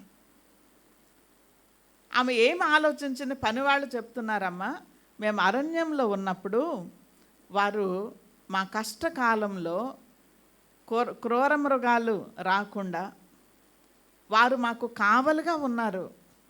అందువల్లే ఇవాళ ఇంత మంద వృద్ధి అయిందంటే, ఇవాళ ఈ పండగ జరుగుతుందంటే ఇంట్లో కారణం ఏమిటంటే వారు చేసిన సహాయం, వారు ఇచ్చిన కాపుదల మాకు. ఎప్పుడైతే ఈ విషయము అబీగయిలు తెలుసుకుందో వెంటనే ఆమె ఆలోచించింది. మీకు అర్థమైందా? ఆ ధ్యాస దేని మీద ఉండాలంటే వెంటనే ఆమె ఆలోచించిన విషయం ఏమిటంటే ఏది న్యాయమో ఆలోచించగలిగింది. దేవునికి స్తోత్రం. హల్లెలూయా. ఏది న్యాయమో ఆలోచించింది. ఇప్పుడు నేను చేయవలసిన పని ఏమిటంటే న్యాయమైన పని చేయాలనుకుందాం, అలాగే ఒక మంచి పని చేయాలనుకుందామే. దేవుని బిడ్డలారా, అలాగా ఆమె ఆలోచించినప్పుడు ఈవేళ జరుగుతున్న ఈ పండగలో ఖచ్చితంగా వాళ్ళు కూడా భాగస్వాములు కావాలి. ఈ ఆహార పదార్థాలు వారికి కూడా ఇవ్వడము న్యాయం. ఇవాళ పనిచేసిన ఈ పని వాళ్ళందరూ సంతుష్టిగా తిని సంతోషిస్తున్న దినం కదా. ఈ పనిలో వాళ్ళు కూడా అక్కడ చేస్తున్నారు, సహాయం చేశారు. అంటే ఇవాళ ఇలా ఉన్నాయి అంటే ఈ పని వాళ్ళు మాత్రమే కాదు, దావీదు యొక్క మనుషులు కూడా సహాయం చేశారు. ఇవాళ ఈ సంతోషానికి వాళ్ళు కూడా అర్హులు.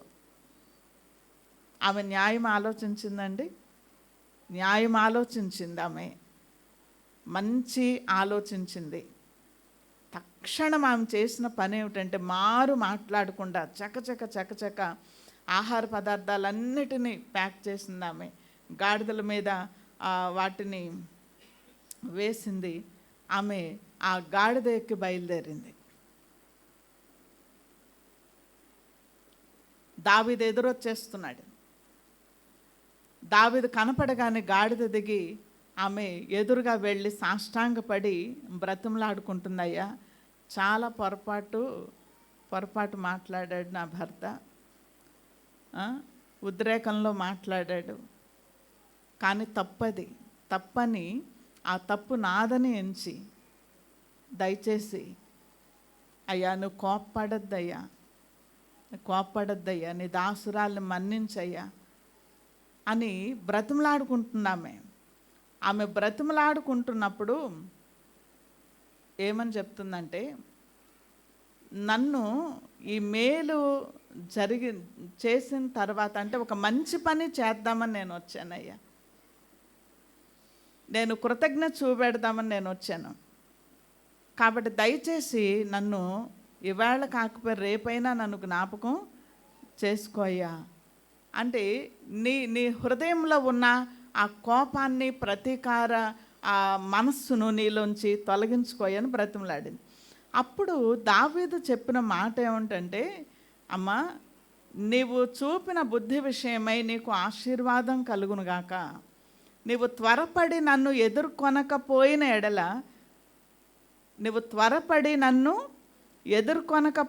ఎడల యెహోవా జీవంతోడు ఖచ్చితంగా తెల్లవారేలోగా నీ ఇంట్లో నాబాలుకు సంబంధించిన ఒక్క మగవాడు కూడా తెల్లారేసరికి ప్రాణాలతో ఉండేవారు కాదు, అది ఖచ్చితంగా జరిగేదేనమ్మా.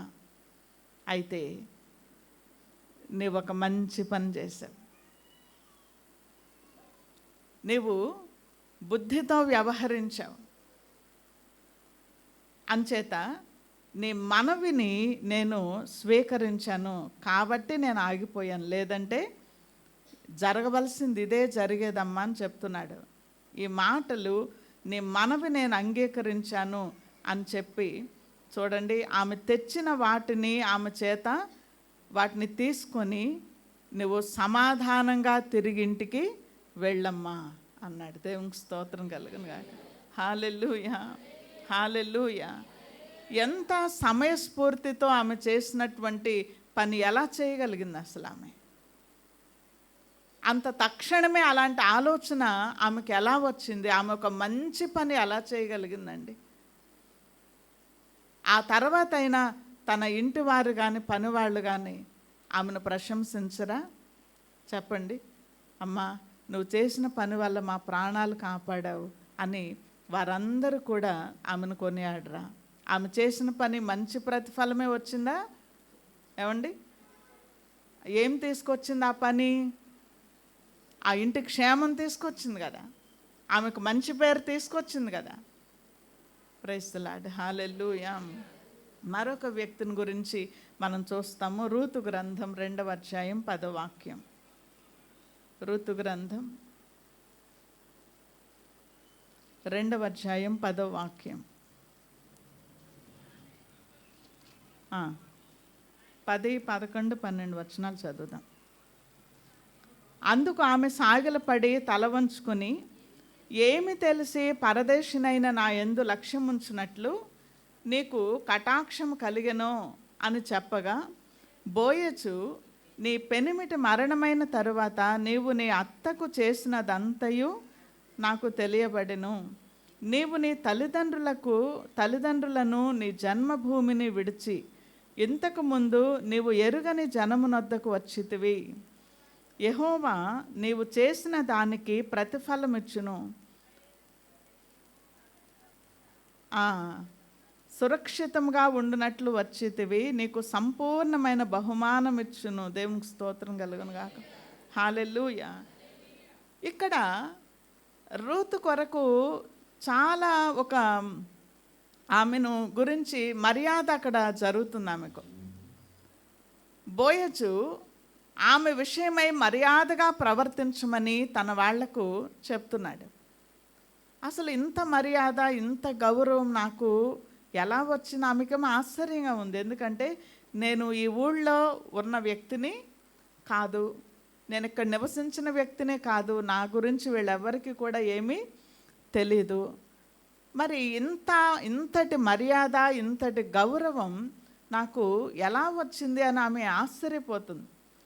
ఆశ్చర్యపోయి ఆమె అడుగుతుంది, అయ్యా ఏమి తెలిసి పరదేశినైనా నా పైన ఇంతగా మీరు లక్ష్యం ఉంచారు, ఇంత నా పైన ఇంత మీరు విలువ ఇస్తున్నారు,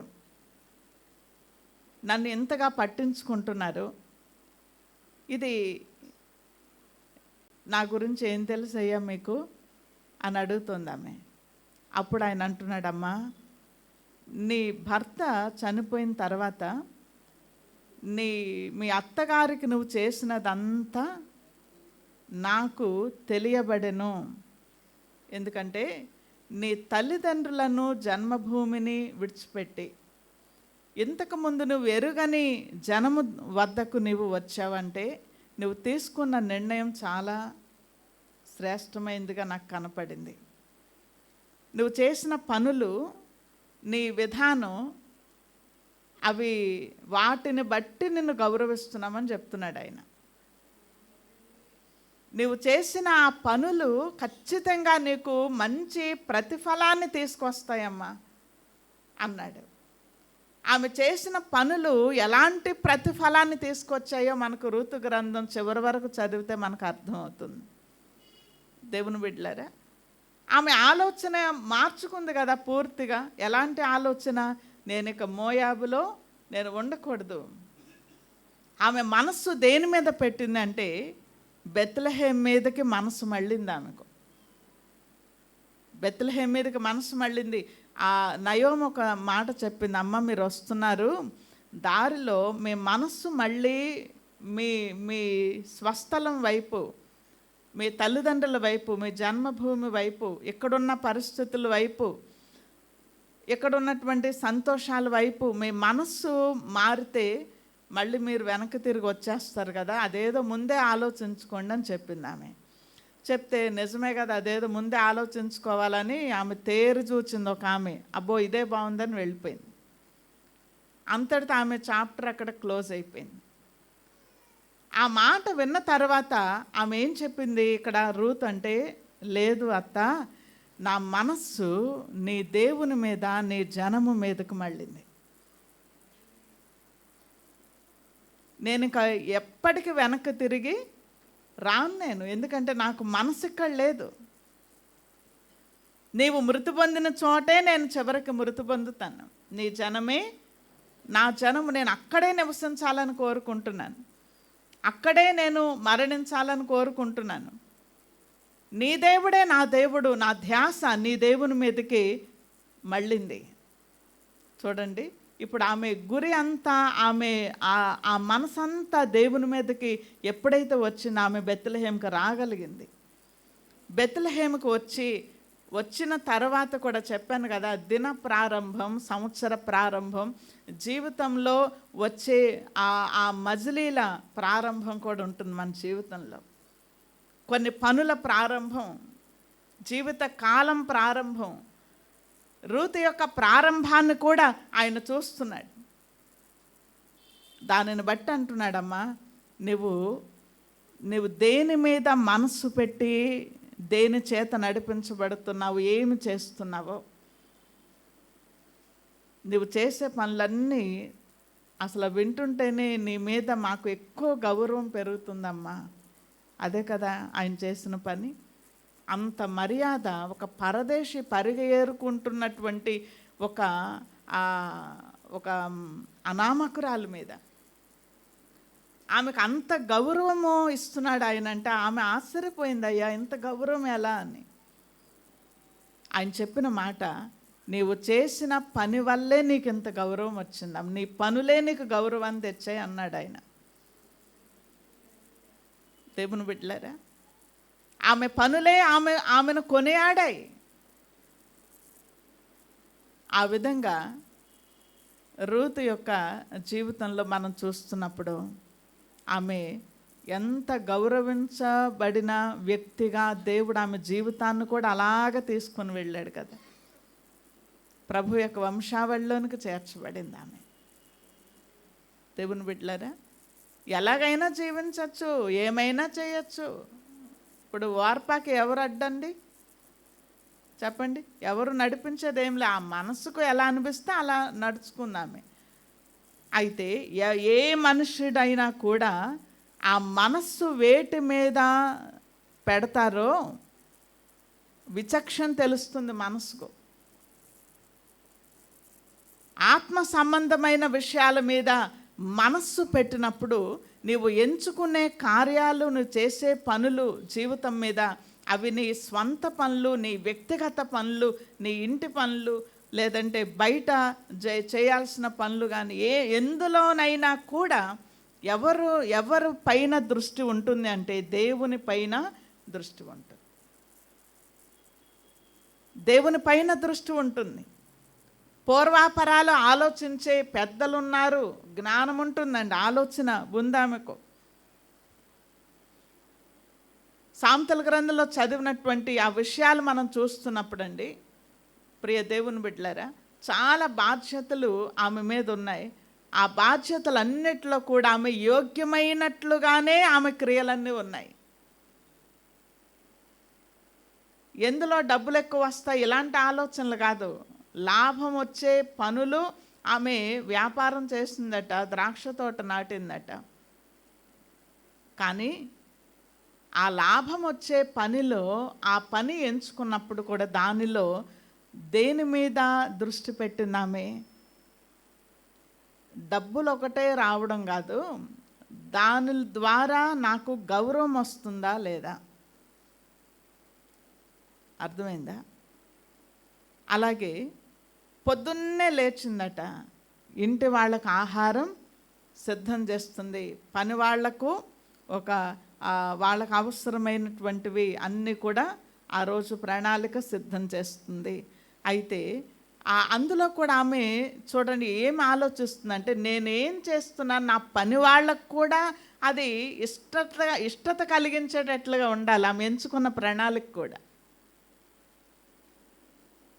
తన ఇంటి వాళ్ళకు నష్టం కలగకూడదు అనేది, అంటే నష్టం కలగకుండా ఉండాలి, అలాగే అందరూ చక్కగా ఆ పనులన్నీ జరగాలి, తన ఇంటి వాళ్ళు క్షేమంగా ఉండాలి.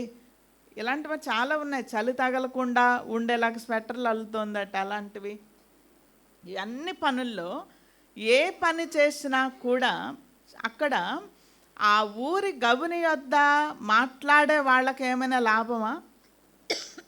ఆమె పనుల వల్ల వాళ్ళకి లాభం ఏమైనా వచ్చిందా? రాలా. తన ఇంటి వారికే క్షేమం, లాభం కలిగింది. కానీ ఆ పనులే చూచిన వారందరూ ప్రశంసించేట్లుగా ఉన్నాయి. దేవునికి స్తోత్రం, హల్లెలూయా. మంచి పనులు చేయాలని చాలామందికి ఉంటుంది. అయితే అవి చేయాలంటే ఎప్పుడో హుషారు వస్తే రేర్గా కొన్ని చేయగలుగుతారు, అది అనేది లోకంలో ఉంది. కానీ ప్రియ దేవుని బిడ్డలారా, నేనేమంటానంటే మన జీవిత కాలం స్వల్పము, చాలా స్వల్పం. మన జీవిత కాలం స్వల్పం. ఒక మలుపు తిరిగాక మళ్ళీ ఆ మలుపులోకి వెళ్ళం మనం. ఆ మలుపు తిరిగినప్పుడే మనము ఏం చేస్తామో ఇంకా అంతే. అలా చాలా మలుపులు తిరుగుతూ మనం ముందుకు వెళ్ళిపోవాల్సిందే, చాలా దశలు వెళ్ళిపోవాల్సిందే. అలాగే మనం చేస్తూనే ఉండాలి పనులు కదండి, చేస్తూనే ఉండాలి కదా. నువ్వు ఎంచుకునేవి, నీ చేతులతో చేసేదైనా, నువ్వు చేయించేదైనా, నీ నోటితో పలికేదైనా, ఇవన్నీ పనులే. ఇవన్నీ కూడా మనం ఏం చేస్తామో ఒక్కటి మనం గ్రహించాలి, మనం చేసిన పనులు మనకు ఖచ్చితంగా ప్రతిఫలాన్ని తీసుకొస్తాయి అని వాక్యంలో వ్రాయబడి ఉంది. ఆమె చేసిన పనులు ఆమెకు ప్రతిఫలము ఇచ్చునుగాక అంటాడు. బోయజు కూడా అన్నాడు, దావీదు అంటున్నాడు, అమ్మా ఇవాళ నువ్వు చేసిన పని చాలా గొప్పది, ఇంటిని నిలబెట్టావమ్మా, నీ ఇంటిని నిలబెట్టుకున్నావు. ఆమె ఇంటిని నిలబెట్టుకున్నా కూడా దావీదు పొగుడుతున్నాడు ఆమెను, చూసారా? ఏమండి దేవుని బిడ్డలారా, చేసిన పనులు నా సందేశం ముగిస్తున్నాను, అయిపోయింది. మనం ఇవాళ చాలా పనులు చేస్తున్నాం, ఇంకా చేయాల్సినవి చాలా ఉన్నాయి. ఎన్నో ఉన్నాయండి, చేయాల్సినవి ఇంకా చాలా ఉన్నాయి. చేస్తూనే బ్రతుకుతాం మనం, మరణించే వరకు చేస్తాము. అయితే నీవు పని చేసేటప్పుడు నీవు దేనిని బట్టి ఏమి చేస్తున్నావు, ఎలాంటి పనులు చేస్తున్నావు అనేది ముఖ్యం. ఏం చేస్తున్నాం అనేది ముఖ్యం, ఎలాంటివి చేస్తున్నామో అనేవి ముఖ్యం, ఎలాంటి ప్రతిఫలము రాబోతుంది అనేది కూడా ముఖ్యం. దేవుని బిడ్డలారా, అందుకని ఏదైనా మెప్పైనది ఏదైనా ఉన్నట్లయితే, యోగ్యమైనది ఏదైనా ఉన్నట్లయితే దాని మీద ధ్యానం పెట్టండి అంటున్నాడు. వాటి మీద ధ్యాస పెట్టండి అంటున్నాడు. నీకు మెప్పు తీసుకురాని అంటే, నీకు ఒక్క మాటలో చెప్పాలంటే, నీకు గౌరవము తేనటువంటిది ఏ పని కూడా యోగ్యమైనది కాదండి, కానట్టే కదా. కాబట్టి యోగ్యమైనది ఏదైనా ఉందని నువ్వు వెతకాలి, ముందు నీవు వెతకాలి. వాటిలోనే నీకు వచ్చే ఆలోచనలు ఎలా వస్తాయన్నమాట. ఆత్మ సంబంధమైనటువంటి విషయాలు, లౌకిక జ్ఞానం అవసరం లేదా అంటే, వాక్యంలో వ్రాయబడి ఉంది, ఈ లోకంలో నీకు అవసరమైనటువంటి జ్ఞానం దైవ గ్రంథంలో లేకపోలేదు. కాబట్టి లౌకిక జ్ఞానం మనకు లోకంలో ధ్యాస పెట్టి వెతకాల్సిన పని ఏమి లేదండి. ఈ లోకంలో నీవు చేయాల్సిన ప్రతి మంచి కార్యం, ప్రతి పని మీద కూడా నీ మనస్సు వేటిపైన ఉవ్విళ్ళూరుతుందో, వేటిని ఆశిస్తుందో, నీ మనస్సు పదే పదే ఏవి తలస్తుందో అవే చేస్తావని అదెప్పుడు మనం మర్చిపోకూడదు. కాబట్టి మన మనస్సు దేవుని మీద మొదట పెట్టాలి. దేవుడే మనకు నేర్పిస్తాడు, దేవుడు మనకు నేర్పిస్తాడు. దేవుని మీద నువ్వు పెట్టిన మనస్సు వల్లే ఏది మంచిదో అది రూతుకు తెలిసిందా, తెలియలేదమ్మా? తెలిసింది కదా. వార్పాకు తెలిసిందా? వార్పాకు తెలియలేదు, రూతుకు తెలిసింది.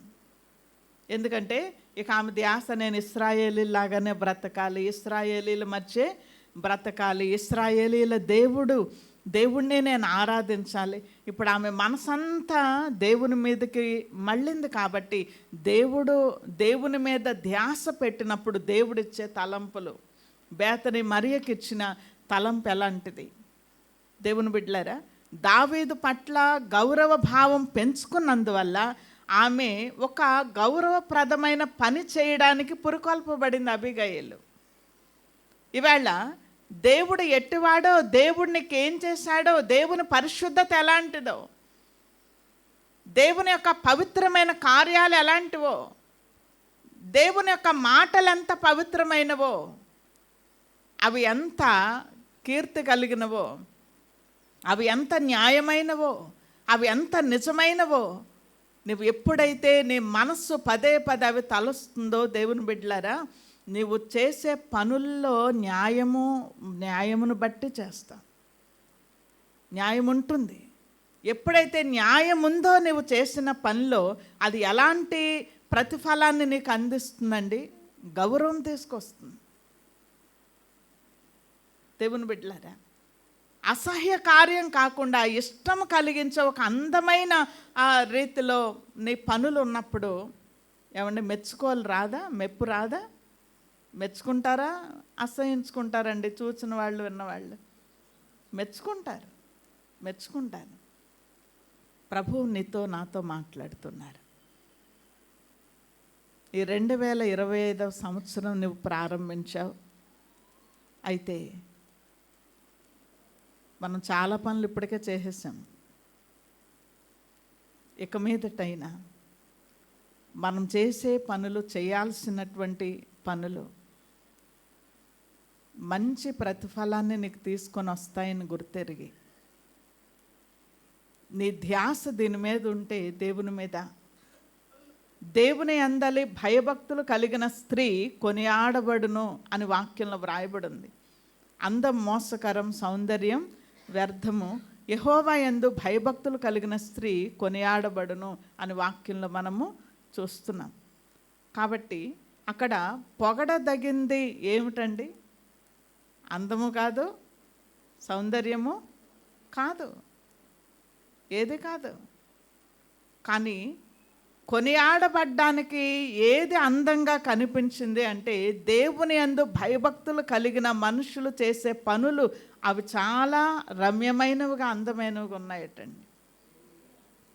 ఆ పనులు కొనియాడబడుతున్నాయి. మనం కూడా ఎంచుకుందామా? ఏమంటారు? నీ ధ్యాస దేని మీద పెడదాం అనుకుంటున్నావు? మరి ఇవాళ దేన్ని తలంచాలనుకుంటున్నా? నీ తలంపులు ఆ వేటిని గురించి తలస్తున్నాయి? నీ దృష్టి, ఆశ దేవుని మీద పెట్టినట్లయితే, దేవుని బిడ్డలారా, ఒక్కటే ఆలోచించు. మెప్పైనది ఏదైనా ఉంది, యోగ్యమైనది ఏదైనా ఉంది అని అంటే, నువ్వు ఎంచుకునే ఆ విధానం నీ పనుల్లో చూడండి, ఎంత స్పష్టంగా ఫిలిప్పీ పత్రికలో వ్రాయబడిన విషయాలే అదండి. తప్పకుండా నిన్ను ప్రజలు కొనియాడతారు సోదరుడా. తప్పకుండా నీకు గౌరవం వస్తుంది. తప్పకుండా నీ పనులు ప్రశంసించబడతాయి. తప్పకుండా నీ కష్టం, నీ పనులు, ఎందుకంటే నీ ఆలోచన అక్కడ నిన్ను హెచ్చిస్తుంది. చూసావా? ఎంత చక్కని ఆలోచన చేశారండి, ఎంత చక్కని ఆలోచన. ప్రభువే మెచ్చుకుంటున్నాడు ఆమె చేస్తున్న పని. ఇంకొక ఆయన అన్నాడు, అసలు బెస్ట్ ఆలోచన ఇదా ఏమిటండి? అన్ని డబ్బులు ఎక్కువైపోతే పేదవాళ్లకు సాయం చేయొచ్చు కదా. అది మంచి పనే, అది మంచి పనే. కానీ క్రీస్తు ద్వారా ప్రశంసించబడిన పని ఇది. ఆమె దృష్టి దేవుని మీద ఉండడం వలననే ఈ పని ఆమె చేయగలిగింది. ఇవాళ మనం చేసే పనులు చిట్ట చివరికి నువ్వు కొనియాడబడేటట్లుగా ఉండాలి అంటే, నీకు గౌరవం తేవాలి నీ పనులంటే, దేవుని బిడ్డలారా, అవి ఎలా ఉంటాయి, అవి ఏమిటి అని అంటే, దృష్టి, మన దృష్టిని బట్టే అవి ఎంచుకుంటాం పనులు. మన దృష్టి పరలోకమందున్న క్రీస్తు పైన మనం ఎప్పుడైతే పెడతామో, దేవుని బిడ్డలారా, మన పనులన్నీ కూడా దైవ జ్ఞానాన్ని అనుసరించి, దైవ నీతిని అనుసరించి, దేవుని పరిశుద్ధతను అనుసరించి, దేవుని అందలి భక్తిని అనుసరించి, దేవుని అందలి సత్యమును అనుసరించి, దేవుని అందలి మరి జ్ఞానమును అనుసరించి మన క్రియలు అవే చేయగలుగుతాం. అదండి, అవే చేయగలుగుతాము. వాటి వల్ల నీకు గౌరవం లభిస్తుంది. ఇక్కడ మనుషుల చేత కొనియాడబడ్డమే కాకుండా అండి, ఎవరు కొనియాడబడాలని చెయ్యరు ఇక్కడ. కానీ చేసే పని అంతే, ఖచ్చితంగా అది గౌరవం తెస్తుంది. నువ్వు నీ కళ్ళ ముందు, నీ చెవుల ముందు అవి ఆ గౌరవం చూచినా చూడకపోయినా అండి. ఆమె ఇంట్లో ఉంది కానీ ఆమె పనులు గౌనుల యొద్ద కొనియాడబడ్డాయి. దేవుని బిడ్డలారా, ఎక్కడైనా ఎవరైనా అంటే గౌరవించదగినట్లుగా ఈ లోకంలో కనిపిస్తున్నాయంట అవి. అంతేకాదు, దేవుని దృష్టికి కూడా అవి నీ మీద ఎక్కువ విలువ తీసుకొచ్చేస్తున్నాయి. పరిగ ఏరుకునే పరదేశిని ఎలా చూస్తున్నాడు బోయేజ్ అక్కడ? ఏమండి, ఒక గొప్ప వ్యక్తిత్వం కలిగిన మనిషిగా చూస్తున్నాడు అక్కడ ఆయన. అసలు ఈమె వ్యక్తిత్వం ఎంత గొప్పది అని చూస్తున్నాడు. దేవుని బిడ్డలారా, ఈ రోజున మీ సంవత్సర ప్రారంభంలో కూడా ఆలోచించండి. నేను చేసే పనులు వేటిని బేస్ చేసుకుని నేను చేయాలి. ఎందుకంటే అవి తెచ్చే ప్రతిఫలం, మంచి ప్రతిఫలం తెస్తాయి, నాకు గౌరవం తెస్తాయి, విలువ తెస్తాయి, దేవుని దృష్టిలో యోగ్యులుగా మనల్ని నిలబెడతాయి, దేవుని ద్వారా మనము కొనియాడబడేటట్లుగా చేస్తాయి. ఏమండి, మొహాన్ని ఎవ్వరు తిట్టరు కానీ అవతలకు పోయి అగౌరవంగా మాట్లాడుకోవడం అనేది దేని వల్ల జరుగుతుందండి? ఆ వ్యక్తి యొక్క నడవడి, చేసే పనుల వల్లే కదా. ఏమన్నండి కదా? అలా కాకుండా ఆ వ్యక్తి గౌరవం తెచ్చుకునేటట్లుగా పనులు ఉండాలి అని అంటే వాక్యం సెలవిస్తుందండి. ఏవి న్యాయమైనవో అవే చేయాలని, ఏవి నిజమైనవో అవే చేయాలి, ఏవి ఇష్టత కలిగించే విషయాలు ఉన్నాయో అవే చేయాలి, ఏవి ఖ్యాతి తెచ్చిపెడతాయి, ఏవి మంచి పేరు చెప్పండి మంచి పేరు తెచ్చిపెడతాయో అవే చేయగలగాలి, అవే వాటి మీదే దృష్టి ఉంచాలి. ఏవి పవిత్రమైనవో అవే ఎవరు చూచినా చూడకపోయినా కూడా అపవిత్ర కార్యం ఎప్పుడైనా అపవిత్రతే. అది పవిత్రమైన కార్యం నువ్వు ఎవరు చూచినా చూడకపోయినా నువ్వు చేసే పని పవిత్రంగా ఉన్నప్పుడు దేవుని బిడ్డలారా, ఆ పవిత్రమైన కార్యము నిన్ను గౌరవప్రదంగా ఎప్పటికైనా నిలబెడుతుంది. హల్లెలూయా, హల్లెలూయా. ఎన్నో కార్యాలు ఉన్నాయి మనం చేయాల్సిన పనుల్లో, పవిత్రమైన కార్యాలు, ఖ్యాతి తెచ్చే కార్యాలు, సత్యమైనది ఏమిటో అది గ్రహించి చేసే ఆ పని వల్ల గౌరవం. అయ్యో తెలియక చేశానండి, అస్సలు దాని పూర్వాపరాలు తెలుసుకోకుండా తొందరపడి చేసిన పని ఏం తెచ్చింది? కీడు తీసుకొస్తుంది. కానీ నిజమేదో ఎరిగి బహు జాగ్రత్తగా ఒక క్రియ చేస్తే అది నీకు ప్రశంస తీసుకొస్తుందట. హల్లెలూయా, హల్లెలూయా. ఎంతమంది భక్తుల జీవితాల్లో ఉన్నటువంటి ఉదాహరణలు మనం చూస్తున్నాం. ఇవి ఎప్పుడైతే అనుసరిస్తామో నీవు నేను కూడా ఒక ఉదాహరణగా మనం నిలబడతాం. దేవుని బిడ్డలారా, అంత డబ్బుంటే గౌరవం వస్తుందని అనుకోవద్దు. లేదంటే ఏవో ఇంకా నేను అన్నీ చెప్పక్కర్లా, ఈ లోకంలో అలా ఉంటే గౌరవం వస్తుందని, ఇలా ఉంటే గుర్తింపు వస్తుందని చెప్పాను కదా. అమెరికా దేశంలో భయంకరంగా ఎవ్వరు ఊహించని విధంగా ఆస్తులన్నీ కాలిపోయాయి. తప్పించుకోలేని వాళ్ళు కూడా చనిపోయారని వార్తలు వింటున్నాం.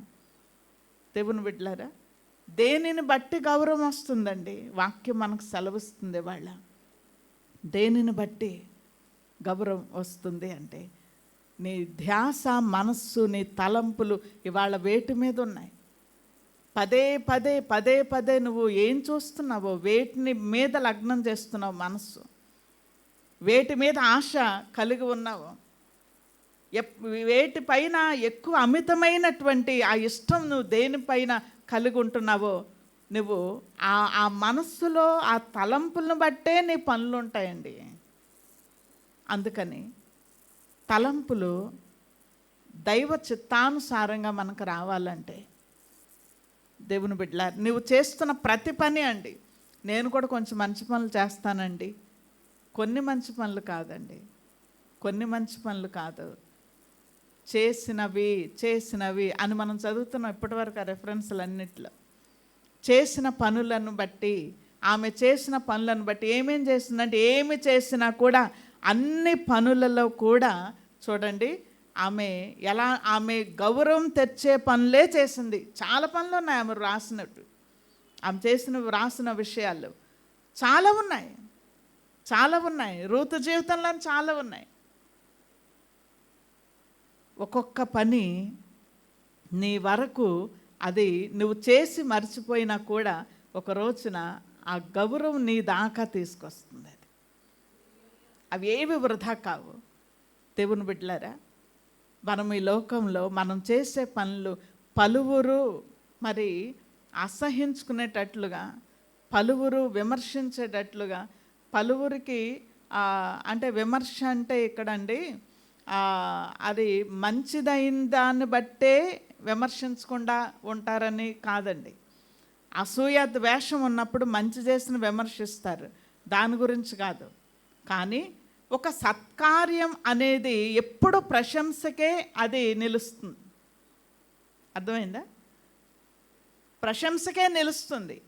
కాబట్టి చేసే పనులు ఎంత విలువైనవి.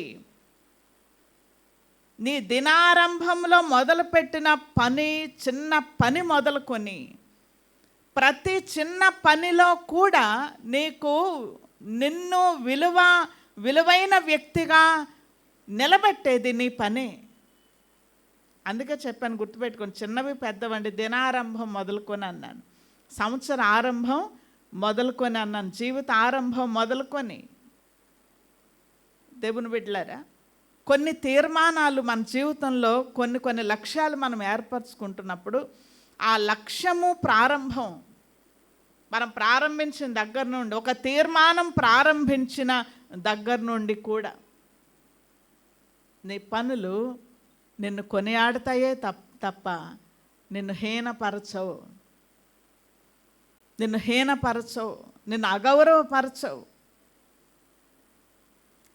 దేవుని బిడ్డలారా, ఈ సందేశం అంతటితో ముగిస్తున్నాను. దేవుని వాక్యం నీ హృదయంలోనికి చేర్చుకొని నువ్వు కూడా ఆశపడితే నేను చేసే పనులు నాకు ఎలాంటి ప్రతిఫలాన్ని తెస్తాయని ఆలోచనతో మనం బ్రతకాలి, ఆలోచనతో మనం నడుచుకోవాలి. ఇవాళైనా మన ఆలోచనలు మనం స్థిరపరచుకుందామా దేవునిలో? నీ మనసు ఎక్కడుంది ఇప్పుడు? దేని మీద ఉంది? దేనిని బట్టి ఏ పనులైనా నువ్వు చేయగలుగుతున్నావు? దేని మీద ఇష్టం పెంచుకుంటున్నావు? అది మంచో చెడో తెలియకుండా చేస్తున్నావు. కారణం ఏమిటంటే నీ మనసు దాని మీద అతుక్కొని ఉంది కాబట్టి, పదే అవే నీవు తలస్తున్నావు కాబట్టి, పదే అలాంటి వ్యక్తులతో నీవు సంభాషణలు చేస్తున్నావు, అలాంటి వ్యక్తుల మధ్య మనస్సు పెట్టావు కాబట్టి.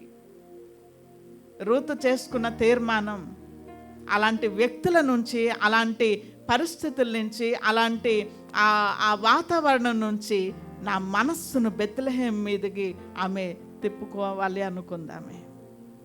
ఆమె తిప్పుకోగలిగింది. ఎంత ప్రశంస పొందింది దేవుని బిడ్డలారా. ఆమె చేసినది అంతయు అన్నాడు. ఎంత గొప్ప ప్రశంస అండి అది. అమ్మ, నువ్వు చేసిన కొన్ని మంచి పనులు నాకు వినపడ్డాయి అంటే, కొన్ని మంచి పనులు ఉంటే కొన్ని చెడ్డ పనులు కూడా చేస్తున్నట్టు కదా ఆమె.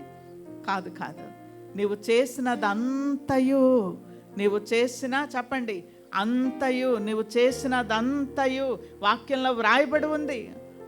ప్రియ దేవుని బిడ్డలారా, దేవుని మీద, దేవుని వాక్యం పైన ఎవరైతే ధ్యానముంచుతారో, దివారాత్రులు ధ్యానం చేస్తారో, మనస్సు నిలుపుకుంటారో, అవే తలంపులు వస్తాయి. నువ్వు వాక్యం రోజంతా వాక్యం చదివి ఆలోచిస్తే నీకు ఏ తలంపులు వస్తాయి చెప్పండి? ఏం తలంపులు వస్తాయి? నా దేవుడిని ఎలా సంతోషపరచాలి, నా దేవునికి ఎలా మహిమ నేను తీసుకురావాలి, నేనున్న స్థితిలో, నేనున్న చోట, నేను చేయవలసిన పనులన్నిటిలో నా దేవునికి ఘనత ఎలా తేవాలి, నా దేవుణ్ణి ఎలా సంతోషపెట్టాలి, నా దేవునికి ఇష్టమైన కార్యాలు నేను ఎలా చేయాలి అనే తలంపులే నీకు వస్తాయి కదా. ఆ తలంపుల్లోంచి నీవు చేసే ప్రతి పని ఒక రోజున దేవుని ఎదుట నిన్ను ఉన్నతమైన వ్యక్తిగా నిలబెడతాయి. ప్రార్థన చేద్దాం.